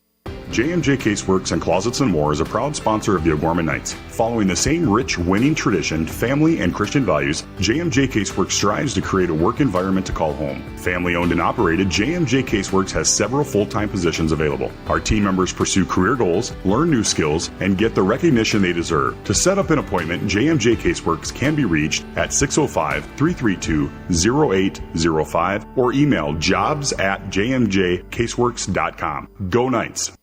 Your family is depending on you to provide financial security for them. The Knights of Columbus can help you with insurance solutions such as disability income, long-term care, both term and whole life, annuities, retirement, and estate planning services. Join the Knights of Columbus today at kfc.org/join us for access to all these insurance services. Call the BB Agency at 605-882-8689. That's 605-882-8689. Pizza Ranch and Fun Zone Arcade on 41st Street in Sioux Falls offers a daily buffet featuring a variety of pizza choices, salad bar, and chicken. Pizza Ranch has a spacious dining room as well as 8 party rooms that fit different group sizes. Their online menu provides another option for their customers to order from. Pizza Ranch is located across from O'Gorman High School on 41st Street and can be contacted by calling 271-8646. Pizza Ranch is a strong supporter of O'Gorman Knights athletics and activities.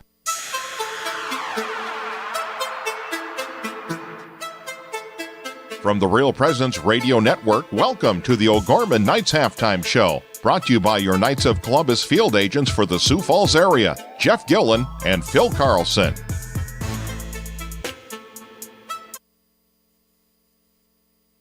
You're listening to Real Presence Radio, FM 94.5 KGWD Sioux Falls, FM 91.3 KSTJ Hartford, and FM 94.9 K235DE Brookings, your family of faith and hope.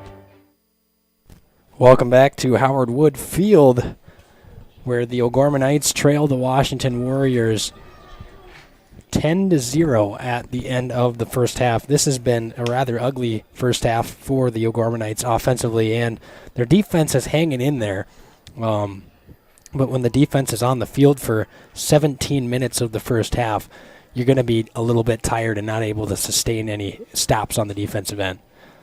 I tell you what, it's been like we talked about. We're lucky we're not down 17-0 or 24-0. But you started off great. Let's go back to the beginning of the game. Started off with a great kickoff to Manny, and Manny ran it up and.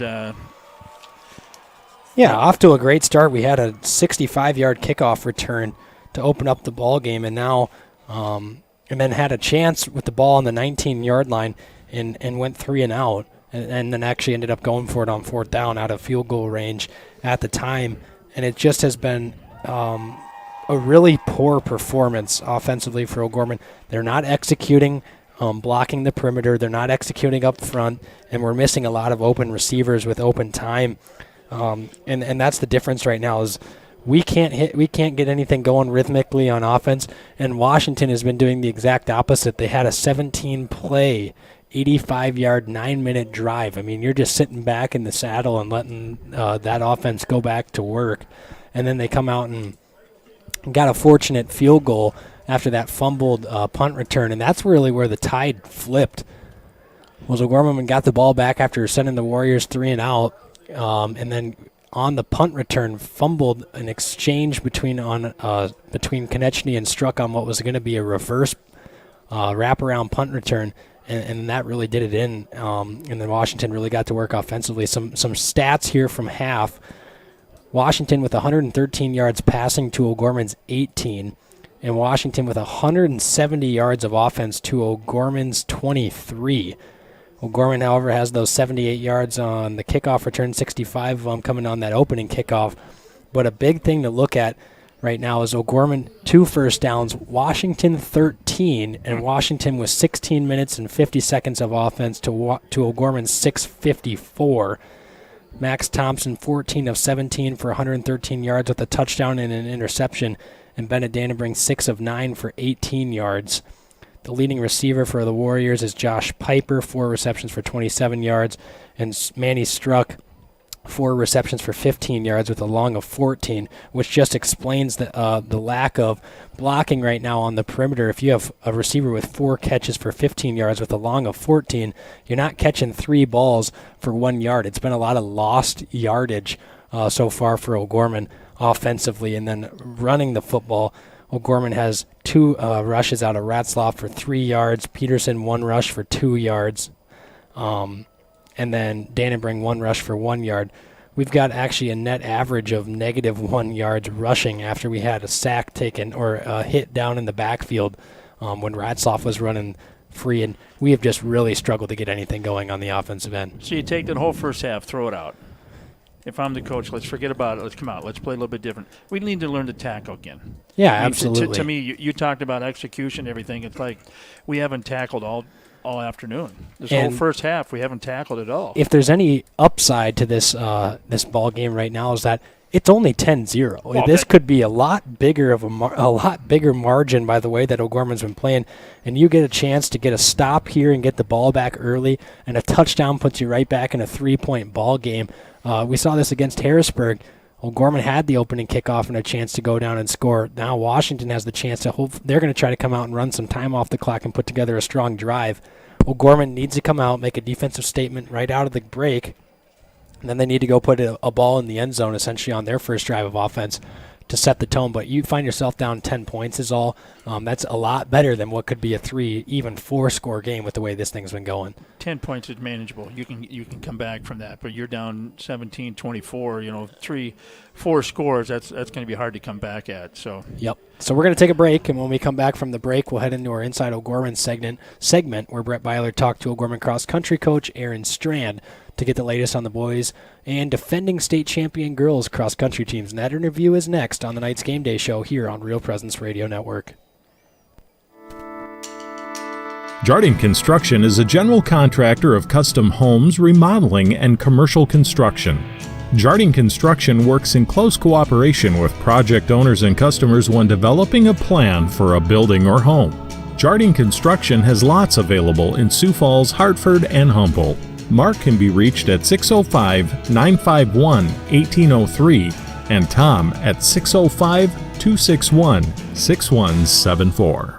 Hi, Father Sampson. What are you doing? Hey, Mrs. Colbeck. I've just been spending hours enjoying our new swing set at Christ the King Playground. It's so much fun. That's right, the new swing set.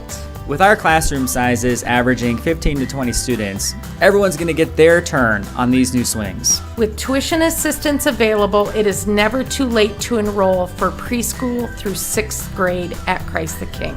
It's going to be a great school year. Welcome back to Inside O'Gorman, sponsored by the Bishop O'Gorman Catholic Schools. I'm now joined by O'Gorman boys and girls cross-country coach Aaron Strand. Coach, another O'Gorman cross-country season is upon us. You're 2 meets in right now with the O'Gorman Invite on August 27th, and then last week you had the Augie Twilight meet on September 3rd. First off, just some initial thoughts so far on your boys and girls teams and how they've ran so far. Well, it's been a great start. We had to kind of get through some of that heat the first couple weeks. Then we get to start off with our invite with 5 teams, and we treat it kind of like a college meet where we go shorter distances. So instead of doing a 5K for the whole group, varsity and JV, we do 2 miles for JV, 2.5 miles for varsity. So it just kind of gives them a chance to get their feet wet, and is a great competition. And then you go over to the Augie Twilight, which is just awesome. About 200 kids in each race, 50 high school teams, college races after, just an awesome atmosphere. So we've had a great first 2 meets, excited for the rest of the season here. Coach, now let's start with your boys and we'll work your way to your girls. Your boys team this year, you returned 6 of your top 7 place finishers at state last year. You only had 1 senior in that group, Drew Nielsen, graduate. Talk about some of your returning runners this year and maybe some expectations for your boys squad.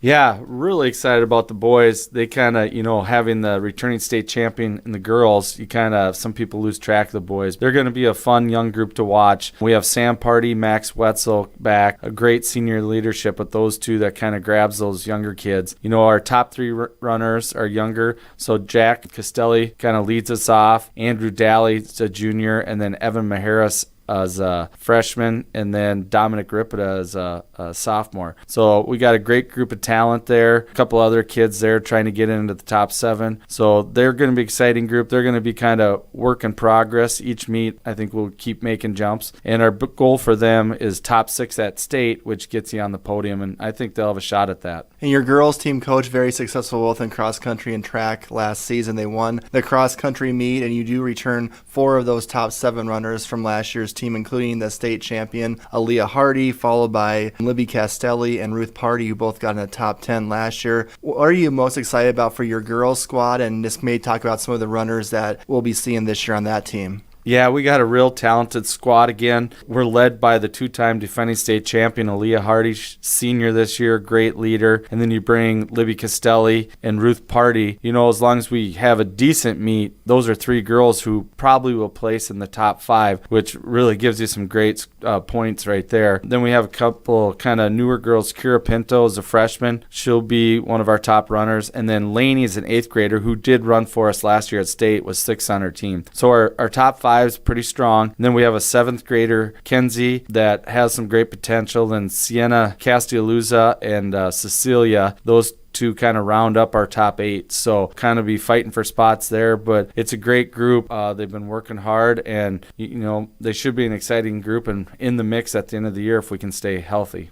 Coach, do you sense at all that any of your girls feel any extra pressure as a team since they won state last year with other teams gunning for them this year? Or is that just something that they just kind of, let's work right through all of that? We've talked about they'll kind of have a target on their back. Last year was a little different. Lincoln girls had the target on their back, but they've actually been pretty relaxed. They had such a great track season and a great summer, so they're all running really confident. After the Augie Twilight, that's kind of like a pre-state meet with 50 teams, and we ran really well and run that. I'm feeling the pressure a little more than they are. You start overthinking things a little bit. I think you got to sit back and look at what's worked over the last few years. But surprisingly, they've been real relaxed at the first couple meets, and they just kind of go out there, do their thing. They're such a close-knit group, and they train so well together. And again, they're just really running confident right now. And finally, Coach, can you just let our audience know about some of your upcoming meets and where the Knights will be running in the next month or so? Yeah, we have a great schedule. Again, we had great first 2 meets to kind of get going into it. We get to run at the Nike meet here this Saturday starting at 10:30. That is actually where our state meet course is going to be, so there's going to be a bunch of teams there, kind of a pre-state meet. So again, we're going to get to see some great teams. We get to go, they're going to have the Roy Griak, which is the biggest invite in the nation. There's normally about 100 to 120 high school teams in 2 races, so they divide the boys and girls each into 2 races, along with a bunch of D1 schools racing and then D2 and 3 race together. So that's just a great atmosphere. Watertown's a great course. We head there. We get to go to Haywarden, Iowa, see some Sioux City schools, and then we have our our Metro and then the state meet to wrap it up. Well, thank you so much, Coach, and good luck to you and your teams this year in cross country. We look forward to following you throughout the season. Awesome. Well, we appreciate you guys following us and all you do. Thanks. All right, that was Aaron Strand, girls and boys cross country coach. I want to thank him for his time. I actually got some live results so far of today's Nike Heartland preview over at Yankton Trails. Don't got the total varsity scores for teams, but got some individual results right now. Aaliyah Hardy getting the win today in the girls 5K run at 17:42.53. State champion Aaliyah Hardy. Libby Castelli got second at 18:03.41. So O'Gorman goes 1-2 today. Also, Ruth Party gets seventh. And some more knights. We'll kind of scroll down here to see if there's any other knights here in the top 25 or 50. But we have, and then Lainey Castelluzzo, say that name fast 3 times, got 29th. Lainey is just an 8th grader. And then Kira Pinto, a freshman, got 34. So O'Gorman girls running really well today, getting 1, 2, and 7. We're going to go back and see. I know Jack Castelli for the boys got 11th, I think, today as well. I'm going to go try to pull up the boys' results real quick here for the Until Knights. You get those up. Yeah, go for it, Some Isaac. other things going on or that has happened already here at O'Gorman High School this morning. The boys soccer had Yankton. And we lost that one, Isaac, 2-0. Yankton won that one. And then at 9 a.m., girls tennis versus Rapid City Stevens. That was at McKinnon Park. Then the girls soccer team was playing Yankton following that boys game in the morning. And then, as you said, that cross-country meet going on right now at Yankton Trails. And I didn't get a score. I was looking on Twitter for that girls soccer game. So if someone on the YouTube stream was at the girls soccer game, you can write in what the results was. So Jack Castelli got 11 today in the boys, and then Evan Maharis, I think I'm saying that name right. Maroos, a freshman, got 23rd. So we had 2 boys in the top 25 as well at the Nike Heartland. And you want to go for the other events coming up, guys? Yep, and then on Monday, 10 a.m., boys golf at Brookings, and then 4 p.m. girls tennis at Washington. Tuesday, boys golf at noon at Elmwood, and then girls tennis at Brookings, and volleyball is at Watertown on Tuesday evening. Then Thursday, girls tennis versus Jefferson at McKinnon Park. And then the homecoming coronation and variety show, as homecoming is next week. Isaac, that's Thursday night. Were you ever part of the variety show? I was not, but I very well should have been. I just chose not to. Great time, as always. And then 10 a.m. Mass on homecoming Friday at the Lorraine Theater will be live streamed on Real Presence Radio. Boys golf is at Mitchell that day, and then O'Gorman versus Brandon Valley, which is the homecoming game, a tough homecoming game for O'Gorman. That kickoff is at 5, and we'll have that broadcast as well. And this quick note in that game, so our fall live drive for Real Presence Radio is next Wednesday through Friday, 7A to 7P, all 3 days. So our O'Gorman Brandon Valley will go on the air at 4:30, but from 4:30 to 7, it's going to be a YouTube stream-only broadcast, and then we'll go on the radio at 7 probably for the final quarter or so. And then Saturday, marching band at Marshall, Minnesota, and then soccer, boys and girls at cross country, at Huron, and boys and girls soccer against Lincoln, and then cheer and dances at Brookings as well. And that's our Inside O'Gorman segment. Inside O'Gorman has been brought to you by the Bishop O'Gorman Catholic School System. Our 6 elementary schools, junior high and high school, exemplify gospel values, strong student academic achievement, and community service. Our schools strive to have excellence where it counts in faith, academics, and in our community, and in the opportunities offered to our students. Visit ognights.org to schedule a tour. After the break, we'll have our scores from around the state and then introduce our second half, which is about 3 minutes away. So stay tuned for the second half on Real Presence Radio Network. Did you know you can listen to the RPR network when you're on the go? Just search for Real Presence Radio in your app store. Listen live to any station across the network at any time, so you can stay connected to your local community from wherever you are. Plus, if you miss a program, the Real Presence Radio app is your one-stop shop for local and national podcasts, including our signature show, Real Presence Live. The Real Presence Radio app, with you every step of your faith journey. Upon graduation from O'Gorman High School, you will receive far more than a diploma. You get the values of a Catholic education, the support and reach of thousands of alum from across the country, the knowledge that you can become who you were meant to be, and our community will be right there by your side. You belong in blue. O'Gorman High School. Welcome back to Howard Wood Field here, where we are just about to open up half number 2 of the President's Bowl here at Howard Wood. Now from some other scores from around the state, which we will not have yet because other games haven't started, but game 2 of the President's Bowl is tonight. That'll be Brandon Valley at Sioux Falls Roosevelt, and then Aberdeen Central taking on Mitchell T at Huron, and Sturgis at Pierre this afternoon. I got a score on the girls' soccer game. Thank you to Christina on YouTube. It was Yankton 1, O'Gorman 0 for the girls' soccer game. So Yankton swept the Knights, 2-0 in the boys and 1-0 in the girls. So we are about ready to start our second half here as both teams have taken the field. We'll probably give O'Gorman a little more time is what I'm assuming here. Let's see here. I'm guessing they'll probably put a couple extra minutes on the clock. So some things that we need to see in the second half, Dan, do you have anything in mind? Better execution, better tackling. Let's just get their heads in the game. Yeah, absolutely. I'm going to be blunt. They got to get their heads in the game. They're just not with it at all this first half. Yep, and O'Gorman really needs to execute offensively here, and they need to come out with a strong statement here in the second half, especially on that first possession defensively. They need to come out, get a stop, get some momentum back on their side. They ended the half with an interception, and they need to come out here and execute well on defense to set up their chance on the offensive end. And Washington will get the ball here to start the second half. So, again, the defense is back on the field. And defense, what did we say? They had the ball 14. Washington had the ball 14. 16 minutes and 50 seconds. Yeah. So, that means the defense was out there that long. So, the defense is pretty tired. And we commented twice that we have eight guys going both ways. Not making any excuses. This is high school football. And one thing I'd like to mention, guys, Isaac would know this as a quarterback.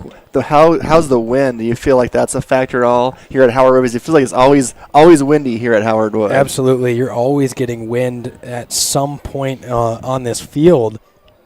And it comes in a variety of directions, obviously, but right now it kind of looks like a little bit of a swirling wind coming.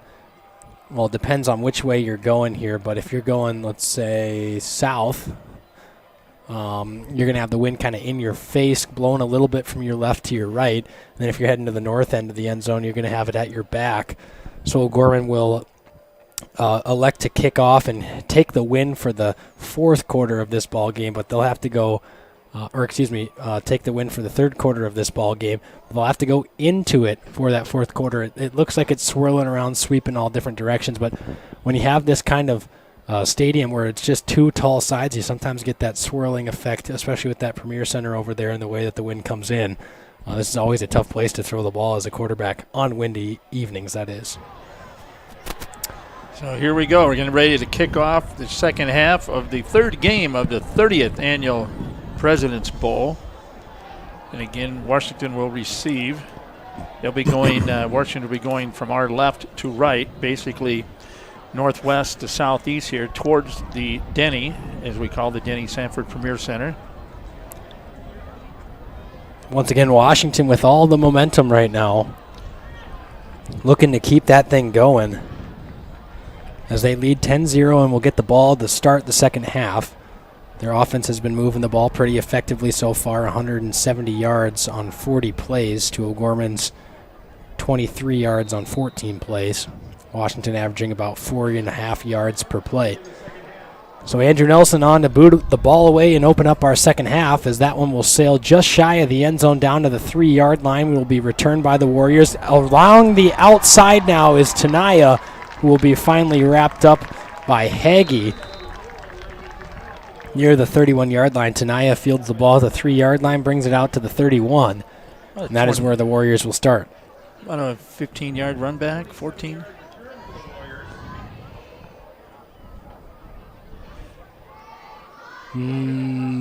Caught that on the 3, out to the 31. So 28-yard run back for the Warriors.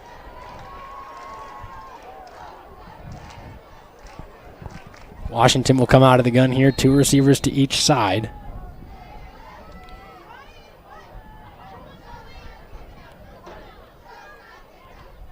Snap from Thompson, looks to his right, quick out route to Tommy Peterson, who's got room to run before he's knocked over by Struck.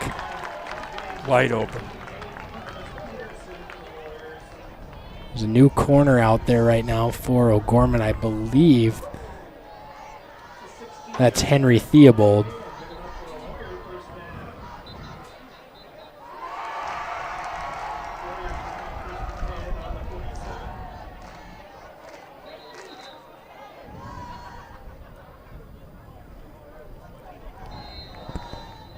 Washington gets set here. First down and 10, ball at the 42, or 47, excuse me. Snap to Thompson, he'll look to his right, once again fire a pass. This one incomplete. That was intended for the tight end Noah Robertson, low off the turf. And now they're trying to target Theobald, who just came into the ball game, as 2 straight in his direction.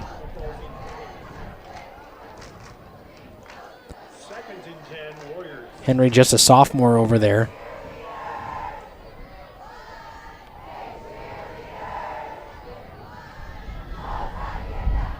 Thompson out of the gun. He'll take the snap, give it up the middle. This is Tanaya on the carry.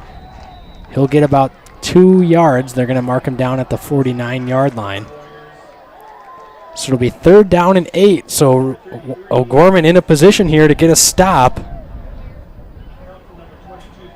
Can't surrender 8 yards, and it'll be on, it looks like, punting field position right now for Washington, but they could go for it if it's manageable enough on 4th down here. But this is a big play, maybe force an incompletion to bring up 4th and long.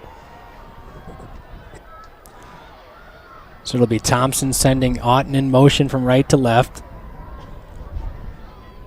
Thompson will get ready to take the snap, clap of the hands. He'll drop back to pass. He's got time to throw, all day to throw. Looking, surveying options. Alpers in the backfield, and they're going to wrap him up for the sack. So something that we talked about, Thompson likes to hang on to the football and wait for those plays to develop. Stayed in the pocket a little too long. Alpers, who got knocked over, gets back up and records the sack. So a big sack there for O'Gorman. And it'll be struck back deep. The lone man this time on the punt return. A snap. Punt on its way. End over end kick is caught by Struck, who falls onto his butt at the 30-yard line. Or excuse me, 25-yard line. Man, I'm getting my numbers mixed up right now. It's a good thing I'm not a teacher. Oh, wait.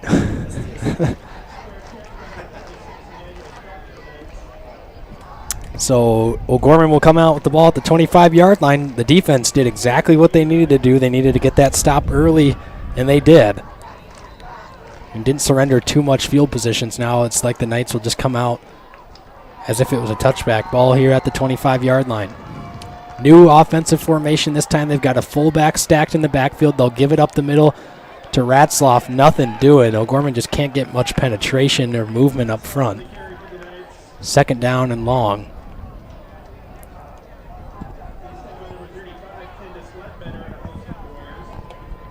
Kendis Ledbetter on the tackle there for the Warriors, the University of North Dakota commit.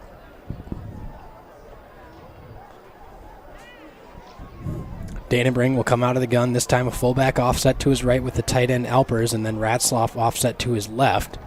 Quick out route to Struck, who makes the grab, is tackled by Garrett Hoffman. 4-yard gain to Struck.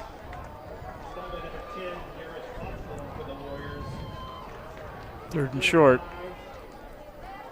We need to eat the clock up and take this downfield to get within 3 here.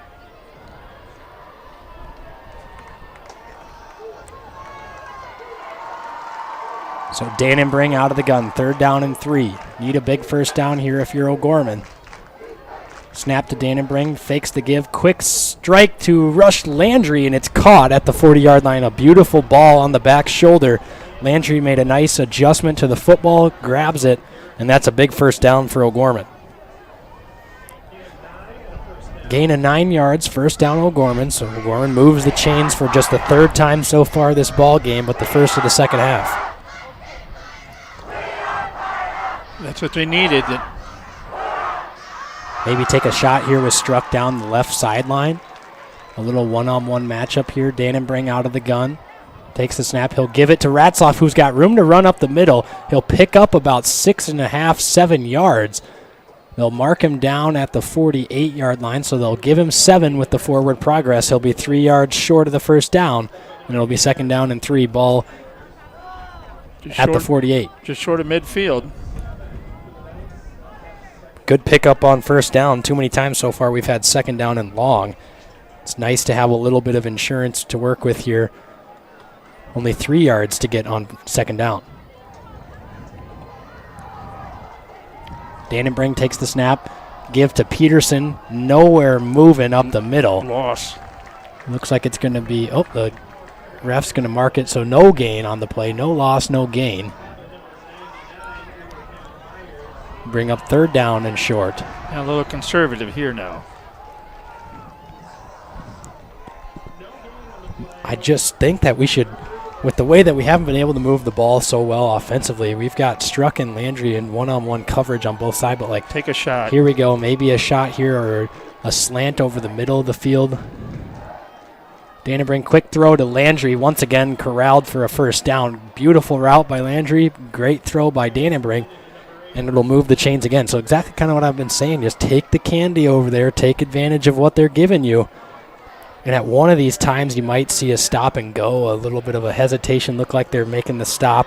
And then just take off flying down the field. But you'd love to see it here on 1st down and 10. Now I would do it. Maybe a stop and go along the outside would be the correct move right now. Dannenbring. He's got time to throw over the middle, intended for Struck, well over the head of the intended receiver and incomplete. But a lot of those balls have not been there today, have they? No. A lot of balls sailing over the heads of receivers right now.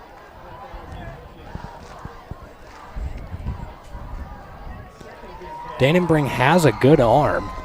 Delivers a nice throw, but right now has just been a little inaccurate. He's got the wind kind of blowing to the side. But he's just got to come over the top and find that open receiver. But they're sailing on him. Yep. All of his passes are going up.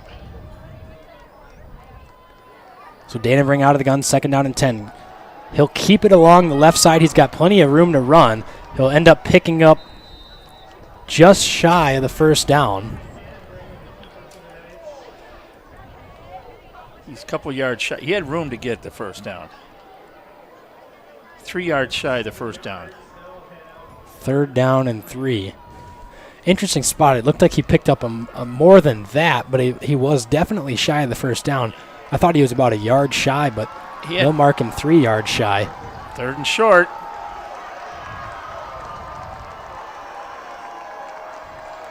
Snap to Dannenbring, give to Peterson. Peterson will rumble forward, and he'll pick up the first down on the second effort. He got a fumble. He said he was down.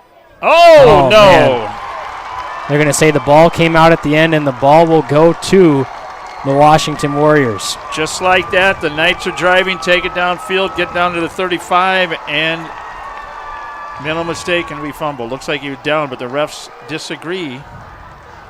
Washington ball.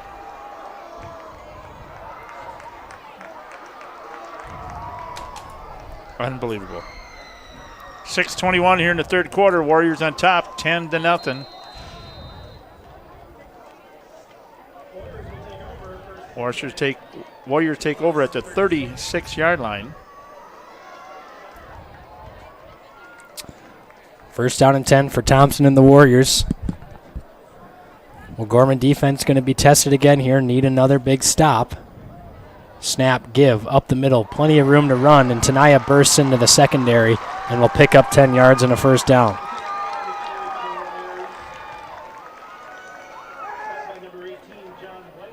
He's limping.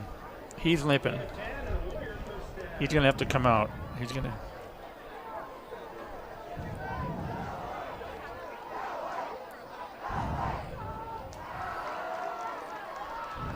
Tanaya is limping. Yep. So Tanaya comes out of the game. They'll send Noah Robertson in at tight end. Coach picks him up and carries him over to the training table. Snap, give up the middle to Elijah, it'll be Elijah Tanaya about 3 yards on the carry. So it'll bring up 2nd down and 7. Yeah, he's only a sophomore.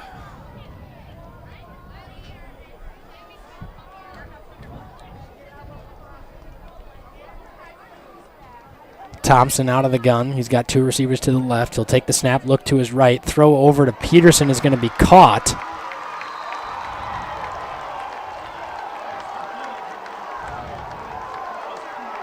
Coach thought maybe it was a little extracurricular activity in the out of bounds there, but against O'Gorman. Won the flag.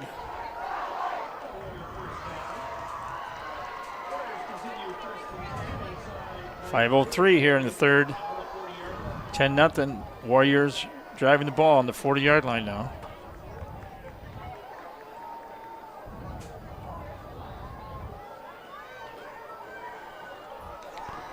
Washington sends 2 men in motion from right to left. Now the snap to Thompson, give to Elijah Tanaya. He'll run around the right side, a missed tackle from O'Gorman, and a 1st down.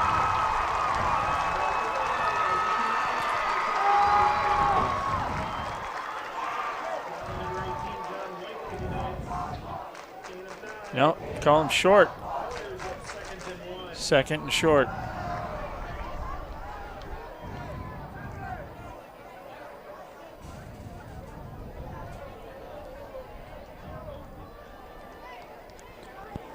Warriors are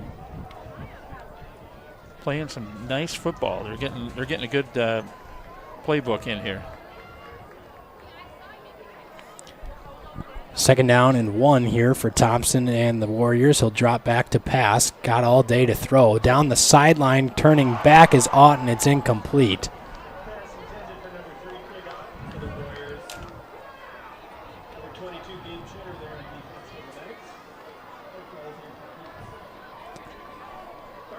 Third and 1. We hold him here. O'Gorman defense needs to come up big again here.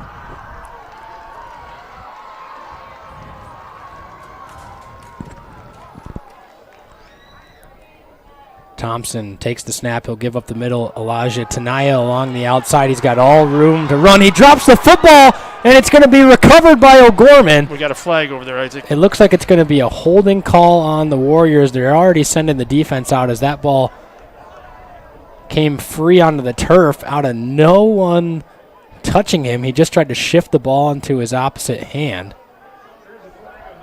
Somebody grabbed a jersey, and you could see that. You could see that hold over there.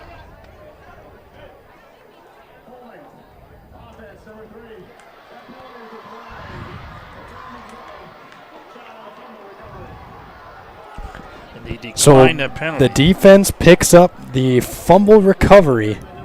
See if they show the hold here on the replay on the big screen. So Tanaya was breaking free and then just lost it, coughed it up. The sophomore with a mistake of his own. And now O'Gorman, recovering a fortunate fumble, has a chance to drive down the field again here. They really need to put together a drive right now. They got the fortunate bounce that they needed there. Dannenbring out of the gun, takes the snap. He'll fake the give, now run down the left side, and there's absolutely nothing doing. There was nobody there for him. The line was going right. He went left, and he ran into a wall of Warriors. Wilson and Ledbetter in on the tackle.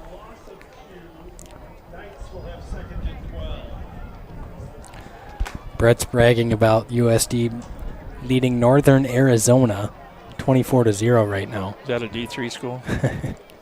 I think they're NAIA. NAIA? Okay.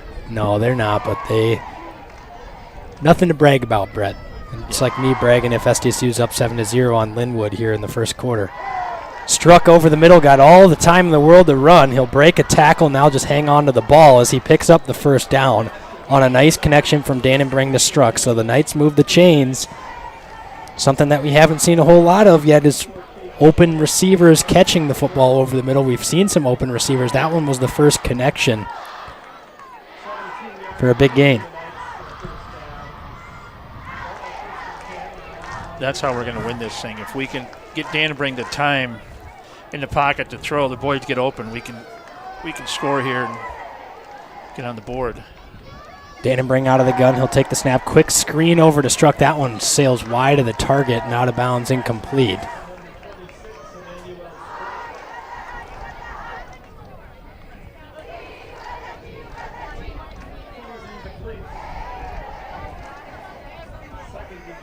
Notre Dame up 13-6 over Toledo. Well, while we're at it, Minnesota 31-26 over Miami of Ohio, and Florida on top of University of South Florida, 35-13. And Nebraska and Buffalo just kicked off. How long till Buffalo takes a 7-0 lead? Dannenbring sends Struck in motion. He'll roll out to his right. Look at it. He's got time to throw down the field. He's got Hagee off of the fingertips and incomplete. Oh, I thought he had him. I saw him get wide open there and break free, and that had been gone. That one through the fingertips of Hagee.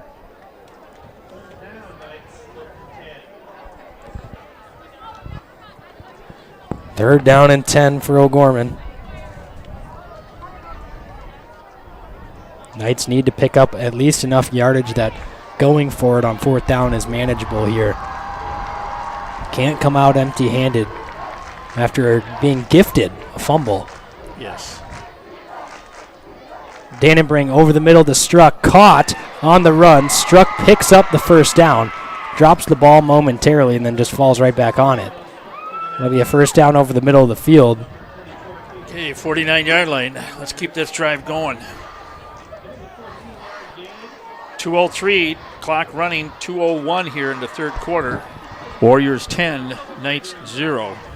Knights are driving here, chance to score. It'd be nice if O'Gorman can put this ball in the end zone right before the end of the third quarter or a minute or two into the second or fourth quarter.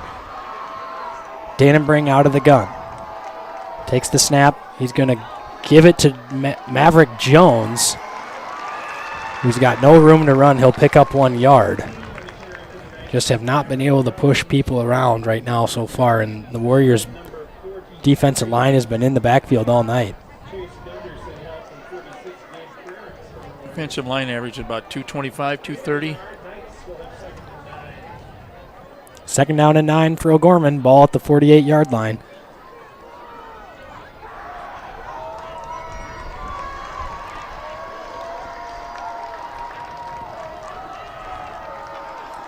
Snap to Dannenbring. He'll look to throw. He's got pressure in his face. He rolls out to his right. Throws across his body to Struck on the reception down the sideline. Struck tight ropes the sideline and is out of bounds. A big connection there from Dannenbring to Struck, and it's just what O'Gorman needed. 13-yard line. Dannenbring rolling out to his right made a nice throw across his body to a wide open Manny Struck. But he was pressured. He was ready to get sacked.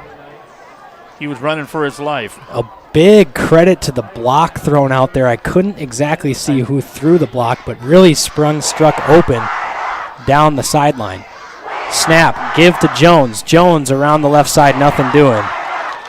Loss. The defensive ends right now from Washington have been playing. Loss of 4. So that throw from Dannenbring to Struck picked up 35 yards. Dannenbring now 12 of 18 for 106 yards. Struck 8 receptions for 87 yards. Second down and 14 for O'Gorman. Lone side matchup is Struck and Hoffman on the right side. Now they'll send Jones in motion. They'll take the snap.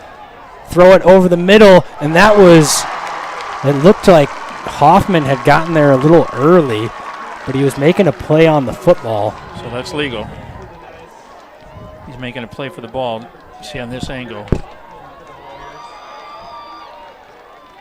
I can't tell. We'll see if they have a second angle. Nope. Third down and 14. 13 seconds left here in the third quarter. Knights need to execute here.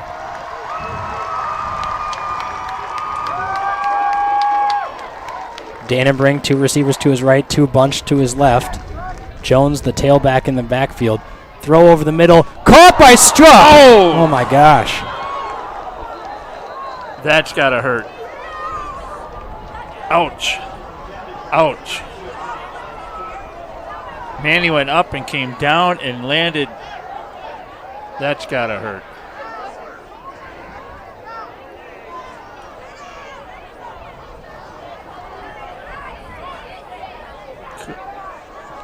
Let's go to break. You're listening to O'Gorman Football on Real Presence Radio. To listen to your station, just ask Alexa to enable the Real Presence Radio skill and use a phrase like, Alexa, tell Real Presence Radio to play Sioux Falls. Or, Alexa, ask Real Presence Radio to play FM 94.5. You can also visit the Alexa Skills Marketplace and search for Real Presence Radio to enable it. Listen to RPR anytime, anywhere, now on your Amazon devices. Hello, this is Mark Konzemius, president of the Catholic Community Foundation for Eastern South Dakota. Preparing for the end of life can be overwhelming, even scary. Yet as disciples of Christ, we live in great hope and the reality of God's promise that death is not the end, but a new beginning. The End of Life Planning Workbook for Catholics is now available. I encourage you to reach out to one of our Catholic Community Foundation offices or ccfesd.org. May God bless each of us on our journey to heaven.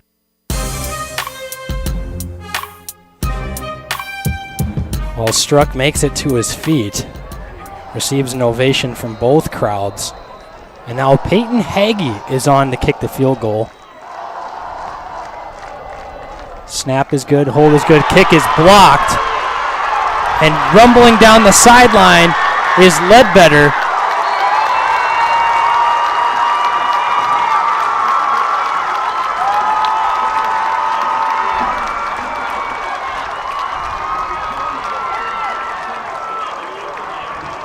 They not know that's a live ball? Not sure. He came across there, and that was a good. He spread out. He blocked that big time. Nice block by the Warriors.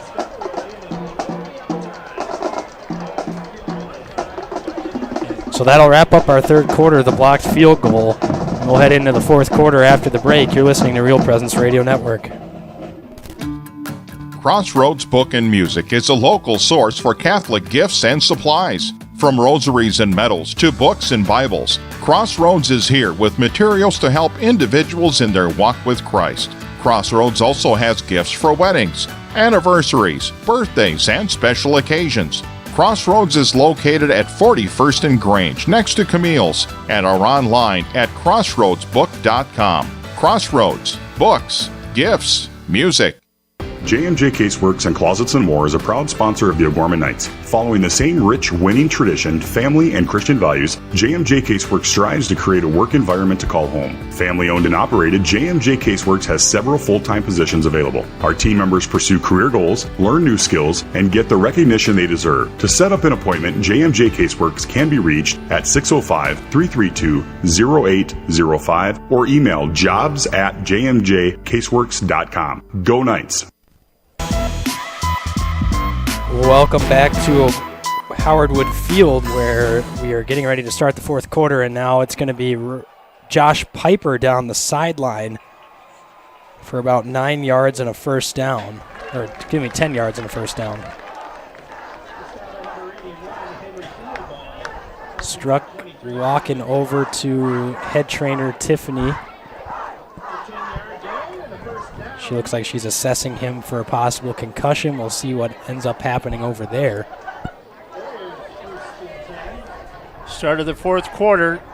Washington Warriors 10, O'Gorman Knights nothing. Warrior driving, ball on the 37-yard line. Snap to Thompson, give to Tanaya up the middle, who breaks through a couple of tackles but only gets 2 yards.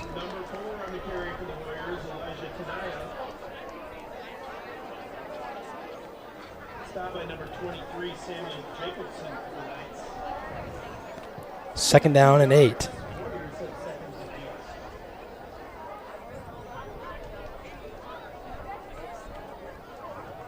Oh. Yep.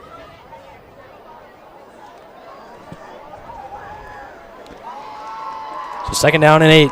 Thompson out of the gun. 2 receivers to the left, 2 running backs in the backfield, offset of each other. Snap to Thompson, give up the middle. Nothing doing, and it'll bring up 3rd down and 6. They're going to give him a yard.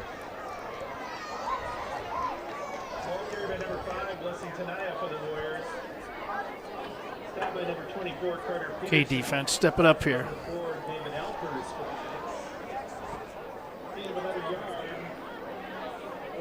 How good's their field goal kicker?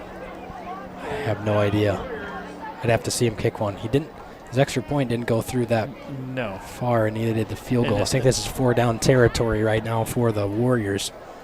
A stop here would be huge for the Knights. 3rd down and 7. Snap to Thompson. He'll drop back to pass. He's got pressure in his face. He's going to be wrapped up by Alpers and brought down to the ground. So a great sack by David Alpers, and that'll for sure push Washington out of field goal range, and it'll bring up 4th down and 12. That reminded me of Allen from the defense for the Vikings coming over with his hand right over the top and grabbing his shoulder and his thing to take him down. Great move by the senior.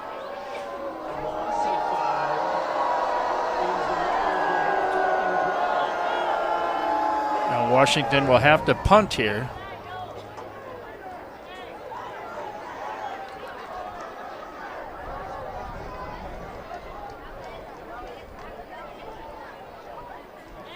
Oh. They'll be out. Very short punt. We got a flag.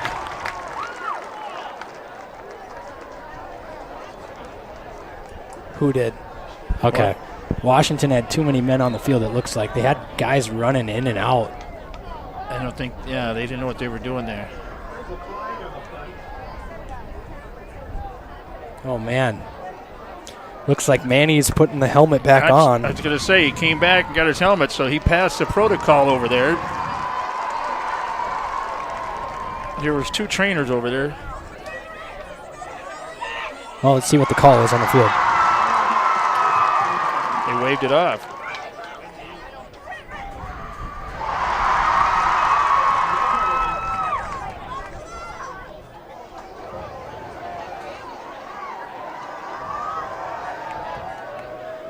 So Struck does come back onto the field for the offensive possession here for the Knights, as O'Gorman takes over with 9:03 left. So they need a touchdown here, and then they'll need another stop and another drive on the offensive end. Still only a 10-point ball game. The defense doing their job of holding strong.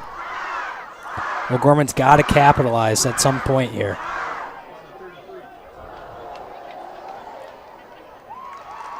Low snap, fake of the give. Bennett Dannenbring up the middle, 4 yards on the ground. No, they're going to give him 3. Under 9 minutes here, 8:45. They're going to have to hurry it up here. Down by 10. 2nd 7.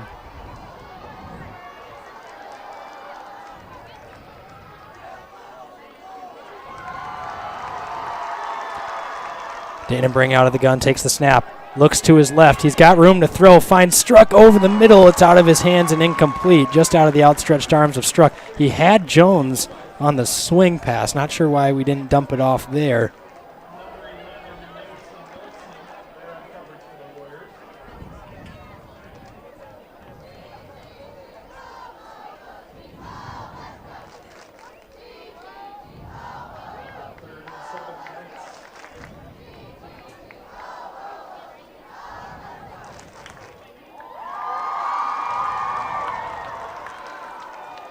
So 3rd down and 7. A big play here for the Knights offensively. Snap to Dannenbring.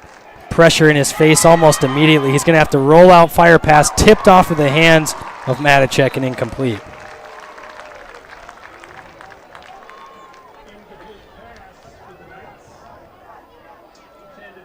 I hate those passes when you rush like that because it gets tipped, and that's when the interceptions come in. And 4th down. 4th down and 7. Both coaches with all 3 timeouts. Well, Gorman will go for it here. They have to at this point. Punting the ball away isn't going to do much for them offensively. Dannenbring will come out of the gun. 2 receivers to his left. Take the snap. He'll roll out to his left. He's got pressure in his face. Throws across his body, off the hands of Matacek and incomplete. He took off before the ball got. He tried to move before he caught it. And now Matacek is down on the ground and looks like he's injured.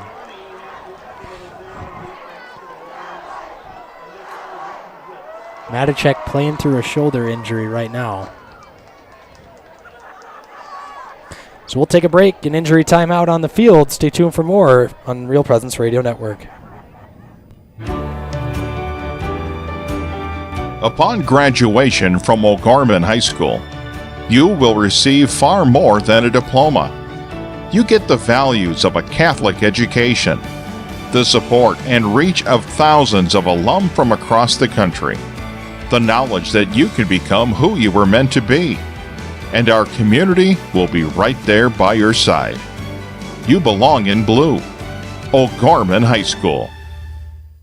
Are you ready for some football? Real Presence Radio has you covered. We will be broadcasting and video streaming Sioux Falls O'Gorman Knights football games both home and away this fall, starting on Saturday, August 28th. Have your business's radio spot heard across the radio, YouTube video stream, mobile app, and RPR website during all our O'Gorman football broadcasts. If your business would like to sponsor our O'Gorman football broadcast, contact me, Brett Byler, at 605-670-8333. Welcome back to Howard Wood Field. Thompson and the Warriors have the ball here, 1st and 10 at the 31 after the turnover on downs. Snap, give to Tenaya. He's got all the room in the world up the middle, and he's going to break away into the end zone. Touchdown Warriors, and it's 16-0.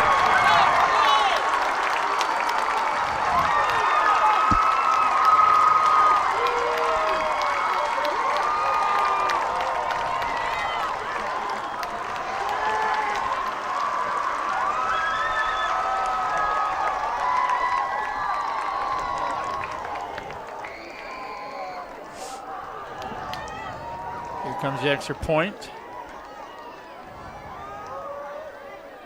Low snap, kick is good. 17-0. Washington on top here with 8:07 to go in the ball game. So with 8:07 left here in the third quarter, we're just going to keep it here on the field and just talk through the situations here for O'Gorman. So O'Gorman's going to get the kick back. They're going to have to go down and score. They're going to have to score 3 times. I mean, we're going to have to score quickly on some home run balls and get some stops. It would have been really nice to at least get some sort of points out of that possession we had when Struck went down right on that throw over the middle, and then the next play came up empty-handed and then had to kick a field goal, and then getting our field goal blocked.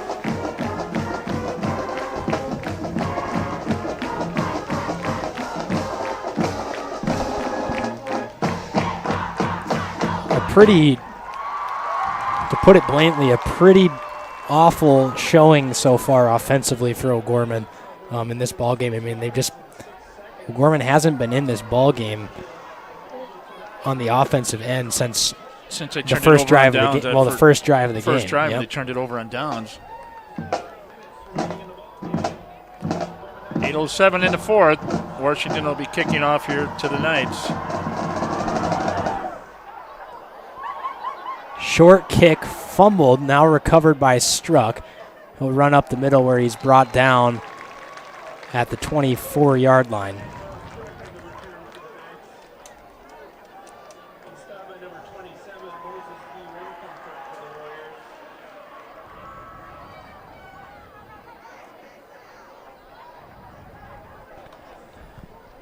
So a large challenge sitting in front of the Knights here.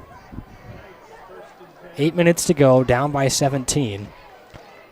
Dannenbring out of the gun for O'Gorman. He'll send Jones in motion from right to left. Dannenbring rolls out. There's just nothing doing offensively. The offensive line, they're letting them get through. Now hurry up offense, no huddle.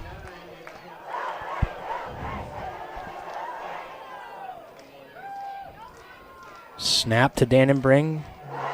Pulls it and keeps it by himself down the right side, where he'll pick up about 7-8 yards. Be short by 2.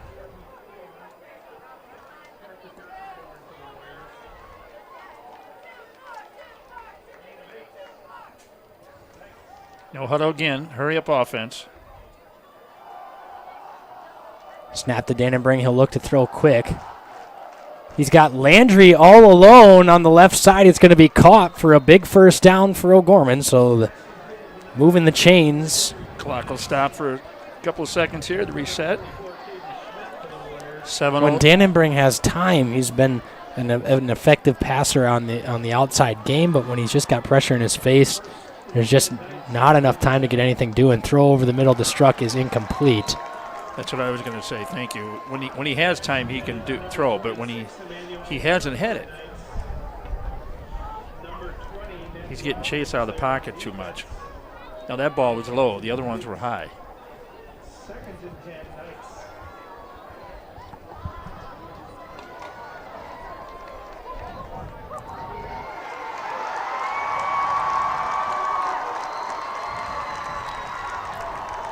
Dannenbring out of the gun. He'll give it to Jones around the right side, who's got some room to run, and then is tackled hard. For no gain. This Washington group, a fast defensive secondary, just hounding the Knights right now. I'm impressed with their secondary. 3rd and 10. Fake of the give to Jones. Dannenbring drops back to throw. That one was well behind the intended target of David Alpers and incomplete.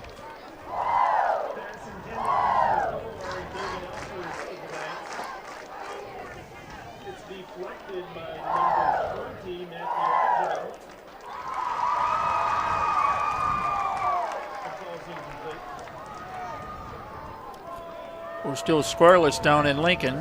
We're halfway through the first. 4th down and 10. Snap to Dannenbring. He's got pressure in his face. It's just a dump off pass to Jones, who's got some room to run around the side. He's got to make a couple of people miss, and he's going to be short of the first down.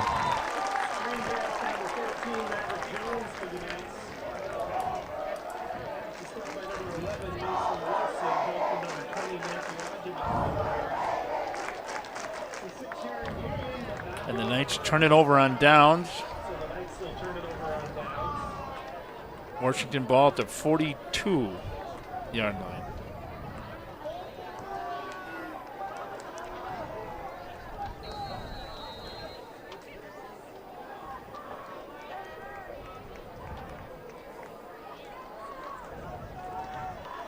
Thought maybe we had a drive going there again. So Washington will come out here. 2 receivers to the right, Robertson, the tight end, on the left, and a single receiver on the left side. Tenaya up the middle, about 2 yards.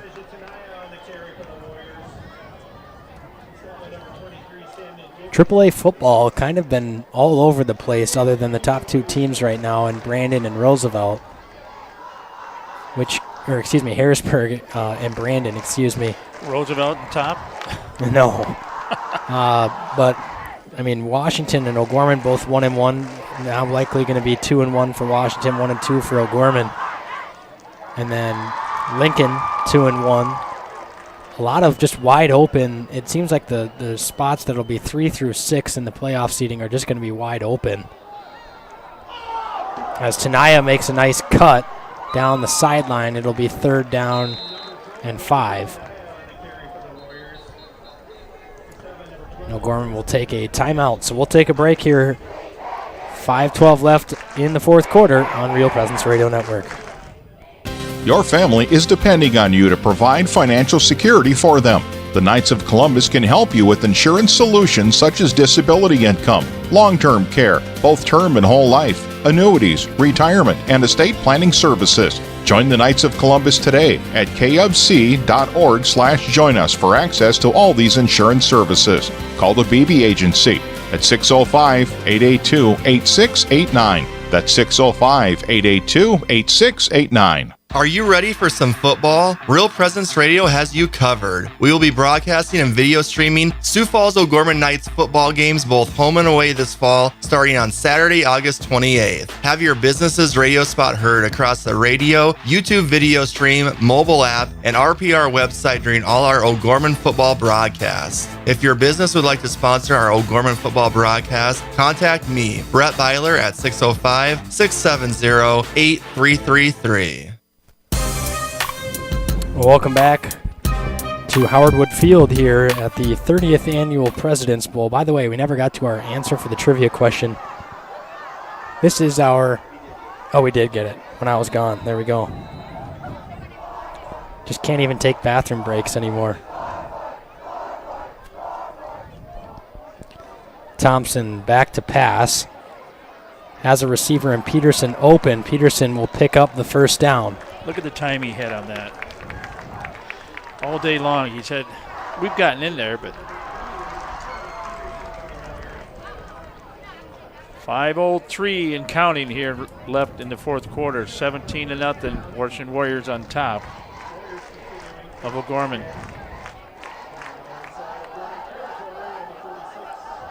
They'll be able to make Mass here. I'll have to say an extra prayer for some people tonight at Mass. Thompson out of the gun. Takes the snap, gives to Elijah Tanaya up the middle. Tanaya will churn forward for about 3 yards. That'll bring up second down and 7. Washington just going to probably pound the run game here to run this clock off. So it's homecoming week next week. That variety show on what? Is that Monday night? Yep, Thursday night. Thursday night? That is always a fun time where they crown the royalty and everything, and that's always kind of the highlight, to go watch how the students get up there and the talent that the students have by singing, dancing, acting, you name it, the arts. I tell you what, it's fun to see that.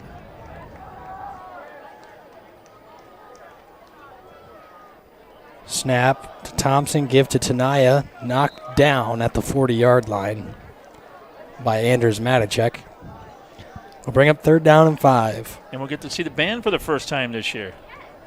I tell you what, that was interesting that Monday night, on day 3 of the Dakota Bowl, where the band's ready to take the field, and God decided a little bit different, and lightning struck in the northwest, and that was the end of that one. So we have yet to see the O'Gorman Marching Band this year in their debut with their new layout program. And that's what Washington is doing. I think 100% correct here. They're going to let that clock run.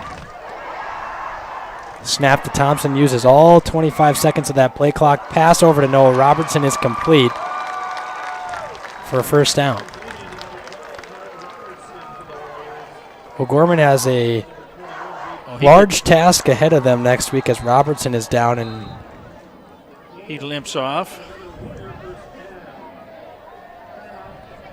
Washington's got a few guys beat up because they get like 4 or 5 guys on crutches down there on their team, I noticed. So a timeout on the field with 2:50 left. We'll just keep it right here. O'Gorman's going to have a big task ahead next week. They've got Brandon Valley, who is set to kick off here against Roosevelt in about an hour and a half, 2 hours. 2 hours, 5 o'clock. 5 o'clock kickoff. And then that's homecoming week, obviously a really exciting week, but also a big daunting task for O'Gorman. They'll be 1-2 heading into the ball game, trying not to slide to 1-3 against a really good team like Brandon. You heard Coach Poppinga mention earlier in the year about how this opening schedule for O'Gorman was incredibly rough. You start with Roosevelt, then you get Harrisburg, Washington, Brandon. And this game right now is reminding me a lot of that Lincoln game last year, where just a 17-7 victory for Lincoln here at Howard Wood, where O'Gorman just couldn't get anything on the offensive end. And that's just a lot of what I'm seeing right now from O'Gorman. And then we got Lincoln in 2 weeks, right? Yep. And then we get the 2 Rapid City back-to-back. One out there and one here. So and then we finish with Huron and Jefferson.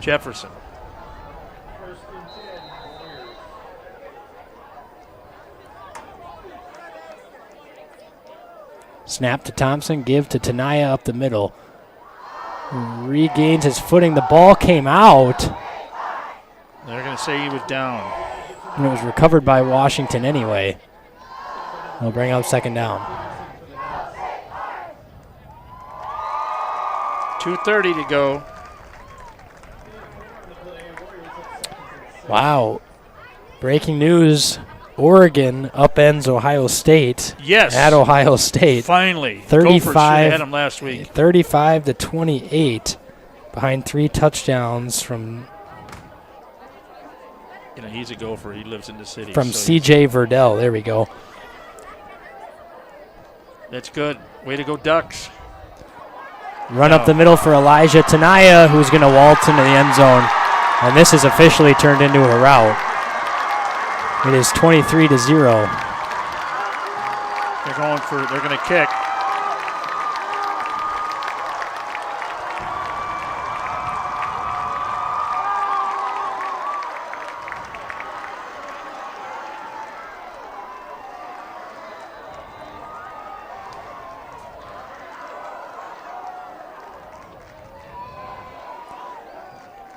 Kick is up and good. So with 1:59 left here in the fourth quarter, the Warriors lead 24-0. We'll get ready to take a break on Real Presence Radio Network.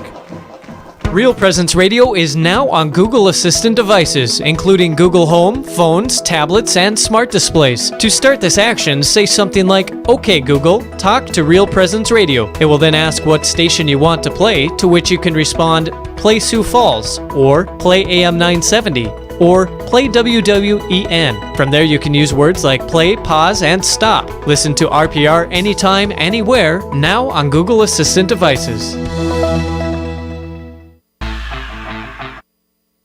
You're listening to Real Presence Radio, FM 94.5 KGWD Sioux Falls, FM 91.3 KSTJ Hartford, and FM 94.9 K235DE Brookings, your family of faith and hope.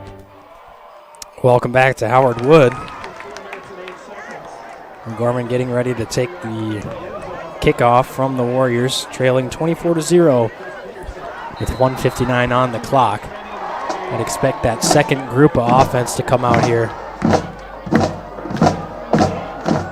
for the Knights. Squib kick up the middle off the hands of Konechny into the hands of Rylan Satter, who runs around the left side, tackled at the 30.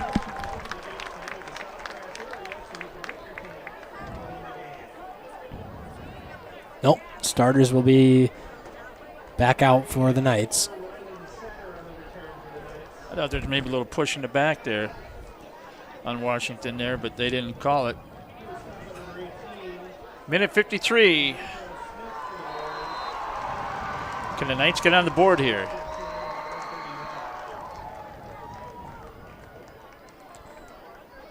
Dannenbring will keep on the perimeter, then cut up the middle. He's got some room to run. He's upended. The ball came out at the end of the play. They're going to say it was forced by the ground. Recovered anyway by Maverick Jones. The hurry-up offense back onto the field. Knights trying to get something into the end zone here and avoid the shutout from the Washington Warriors. Snap to Dannenbring. He'll look to pass. Throw a quick out to David Alpers. He gains 2 yards.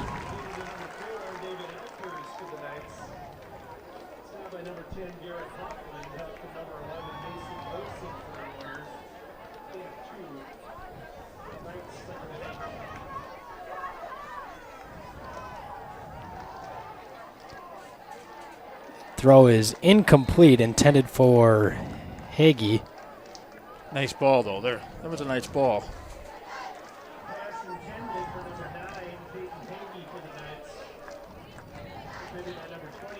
Minute 6 to go.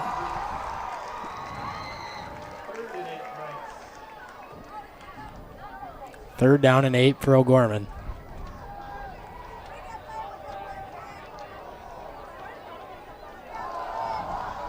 Got to get a first down here.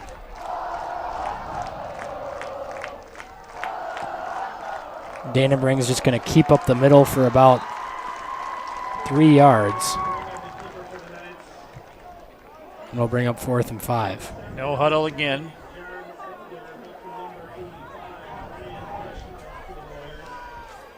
"47 seconds, clock runs. Dannenbring's pass is incomplete, intended for David Alpers.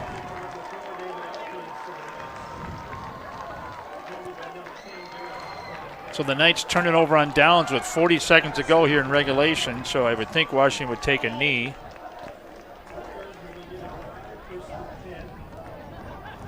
They get the ball on the 47-yard line.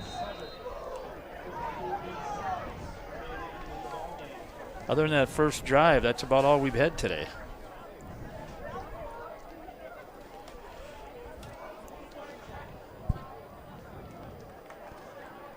So the Warriors will come out and put a knee on it here to end the ball game. It is going to be a Washington victory to move to 2-1 after defeating the O'Gorman Knights 24-0 here at the President's Bowl.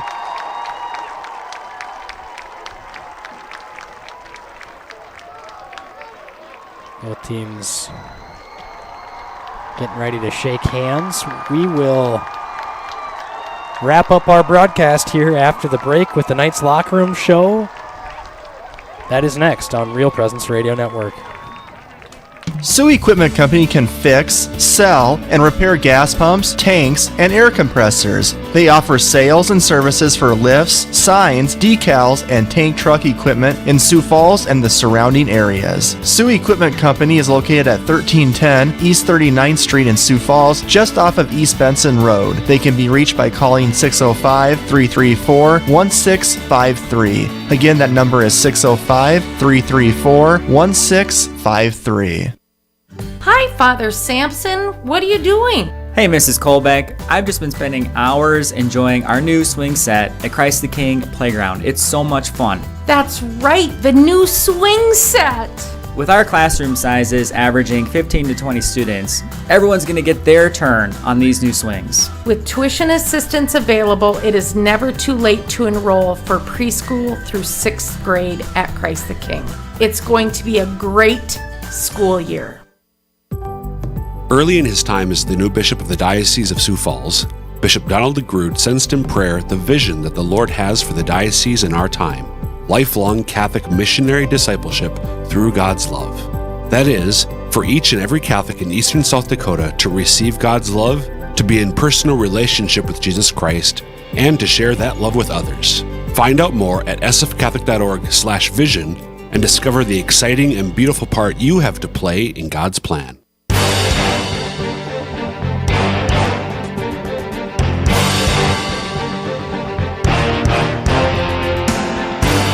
From the Real Presence Radio Network, welcome to the O'Gorman Knights Locker Room Show. Now, back to the field. Welcome back to Real Presence Radio Network as the O'Gorman Knights just suffered a 24-0 defeat at the hands of the Washington Warriors to fall to 1-2 on the season. Not a whole lot of bright spots to talk about in tonight's ball game. Washington really came out. Now they're doing some team jumping jacks on the field here, as O'Gorman never really got anything going on the offensive end, and really struggled to move the football effectively.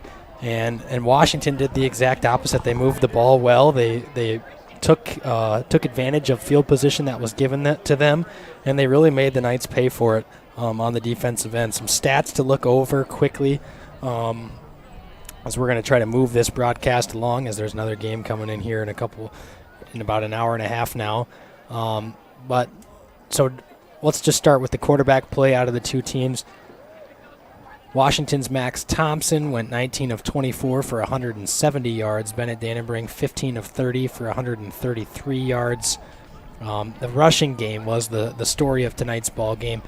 Elijah Tenaya with 126 yards on the ground on 16 carries. Blessing Tenaya 15 for 59. You saw Blessing get hurt at one point of that ball game. And then through the air, Thomas Peterson, 5 receptions for 57 yards for Washington, and then Noah Robertson, 4 for 38. O'Gorman, on the other hand, rushing 19 carries for 44 yards. Bennett Dannenbring, 8 for 32 yards. And then receiving, Struck 8 for 87 yards with a long of 35. Rush Landry 3 for 36 yards. And then 1 catch across the board from 4 receivers in Konechny, Maverick Jones, Alpers, and Carter Peterson.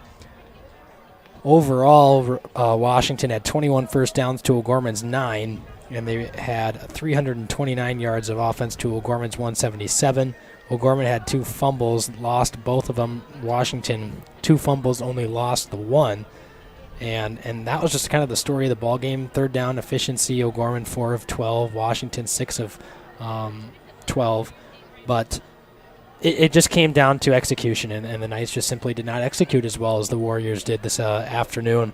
And the 14 points in the fourth quarter to round it out. It was a 10-0 ball game all the way down to the last 9 or so minutes of that fourth quarter, and then things started to go bad for the O'Gorman Knights, and Washington started to pull away even more than that already 10-point margin. Dan, what are your thoughts on the game? No, I agree 100%. They did not execute. They just came out, other than that first drive, that a little bit of a spark in the very beginning. Other than that, it was just they were not into this game whatsoever. Didn't look like they had the drive. Passes were off. They didn't tackle. You can see that in the score, 24-0.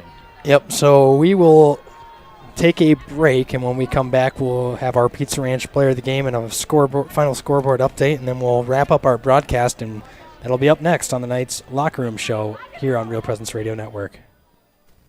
Hi, this is Brett Byler, Area Account Executive with Real Presence Radio. Did you know the signal of Real Presence Radio reaches an audience of over 2.4 million people across North Dakota, Minnesota, South Dakota, Wisconsin, and Wyoming? Have you ever thought about running radio spots on the RPR network? We want to partner with you to help gain exposure for your business in front of a very faithful customer base. To find out more about the options, please call me, Brett Byler, at 605-670-8333. Real Presence Radio is now on Google Assistant devices, including Google Home, phones, tablets, and smart displays. To start this action, say something like, "Okay Google, talk to Real Presence Radio." It will then ask what station you want to play, to which you can respond, "Play Sioux Falls," or "Play AM 970," or "Play WWEN. From there you can use words like play, pause, and stop. Listen to RPR anytime, anywhere, now on Google Assistant devices.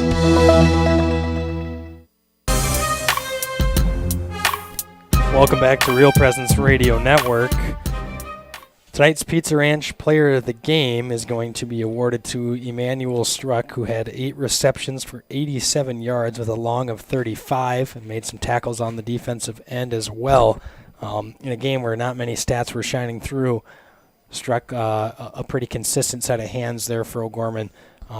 And survived a large hit from the Washington defense. That's what I was going to say, because I tell you what, didn't look very good there when he went down the way he landed and laid there, but his legs were moving. But he got up and concussion protocol and passed that and came back in. But it was pretty scary there for about 5 minutes. So tonight's Sioux Falls O'Gorman Knights player of the game is brought to you by Pizza Ranch and Fun Zone Arcade on 41st Street in Sioux Falls. Pizza Ranch has been a daily buffet and a fun zone for kids to play in. Pizza Ranch can be reached by calling 271-8646, 271-8646. And now we'll finish with our final scoreboard update, wrap up some of tonight's games. President Bowl game number 4, the final one tonight, number 2, Brandon Valley and Sioux Falls Roosevelt at 5 o'clock. Aberdeen Central at Mitchell at 6. T at Huron at 6. And then at 7 o'clock, Sturgis Brown is at Pierre. And that is your games that are going to be coming up tonight. So, in final thoughts, O'Gorman really has got a task in front of them for next week, and they really got to put together some serious game planning in order to set up the team for more success in next week's ball game than they had tonight. Washington a lot better than teams will give them credit for in the secondary and on the defensive end. A good offense as well when their running game is firing on all cylinders as it was tonight. Washington going to be a tough team to beat, come down the wire at the end of the season, but O'Gorman still a lot of work to do, but still a lot of things that they can use that they've done well to improve on. And O'Gorman will be a lot better towards the end of the year than they obviously are at this point in the season, with a very young group of guys and some inexperience and a lot of guys playing both ways. You're going to go through some of these early struggles, especially playing a heavy schedule like the Knights have. If the Warriors play like this today, the rest of the year, they're going to be there. Mm-hmm. And if they can keep this intensity up, and that they were ready to go today, no doubt about it, and that and they can run the ball like they did today and execute, they're going to be just fine. So, absolutely. Well, that'll do it for today's. Or go ahead, Brett. I just want to make a quick mention. Yeah. Next week's game against Brandon Valley, the homecoming game. It's an earlier kickoff at 5. We'll go on the air at 4:30, and our broadcast will be YouTube stream only from 4:30 to 7 tomorrow, next Friday, and then we will go back on the radio part of it at 7 o'clock after our live drive coverage is over. So people, you won't be able to hear us on the radio dials or the mobile app, so you have to go to YouTube, Real Presence Radio Sioux Falls, for the first probably 3 quarters of the game next Friday against Brandon Valley. So to give the answer to the trivia question, this was the 23rd appearance in the President's Bowl for the Gorman Knights. So that'll wrap it up here from the President's Bowl. Gorman takes it on the chin, 24-0 here this afternoon. For Brett Beidler, Isaac Struck, I'm Dan Johnson. We'll talk to you next Friday afternoon from the MAC homecoming against the Lynx at Brandon Valley. God bless. Is there an event that you would like announced right here on the RPR Network? Please email the details at least 2 weeks in advance to Therese at realpresenceradio.com.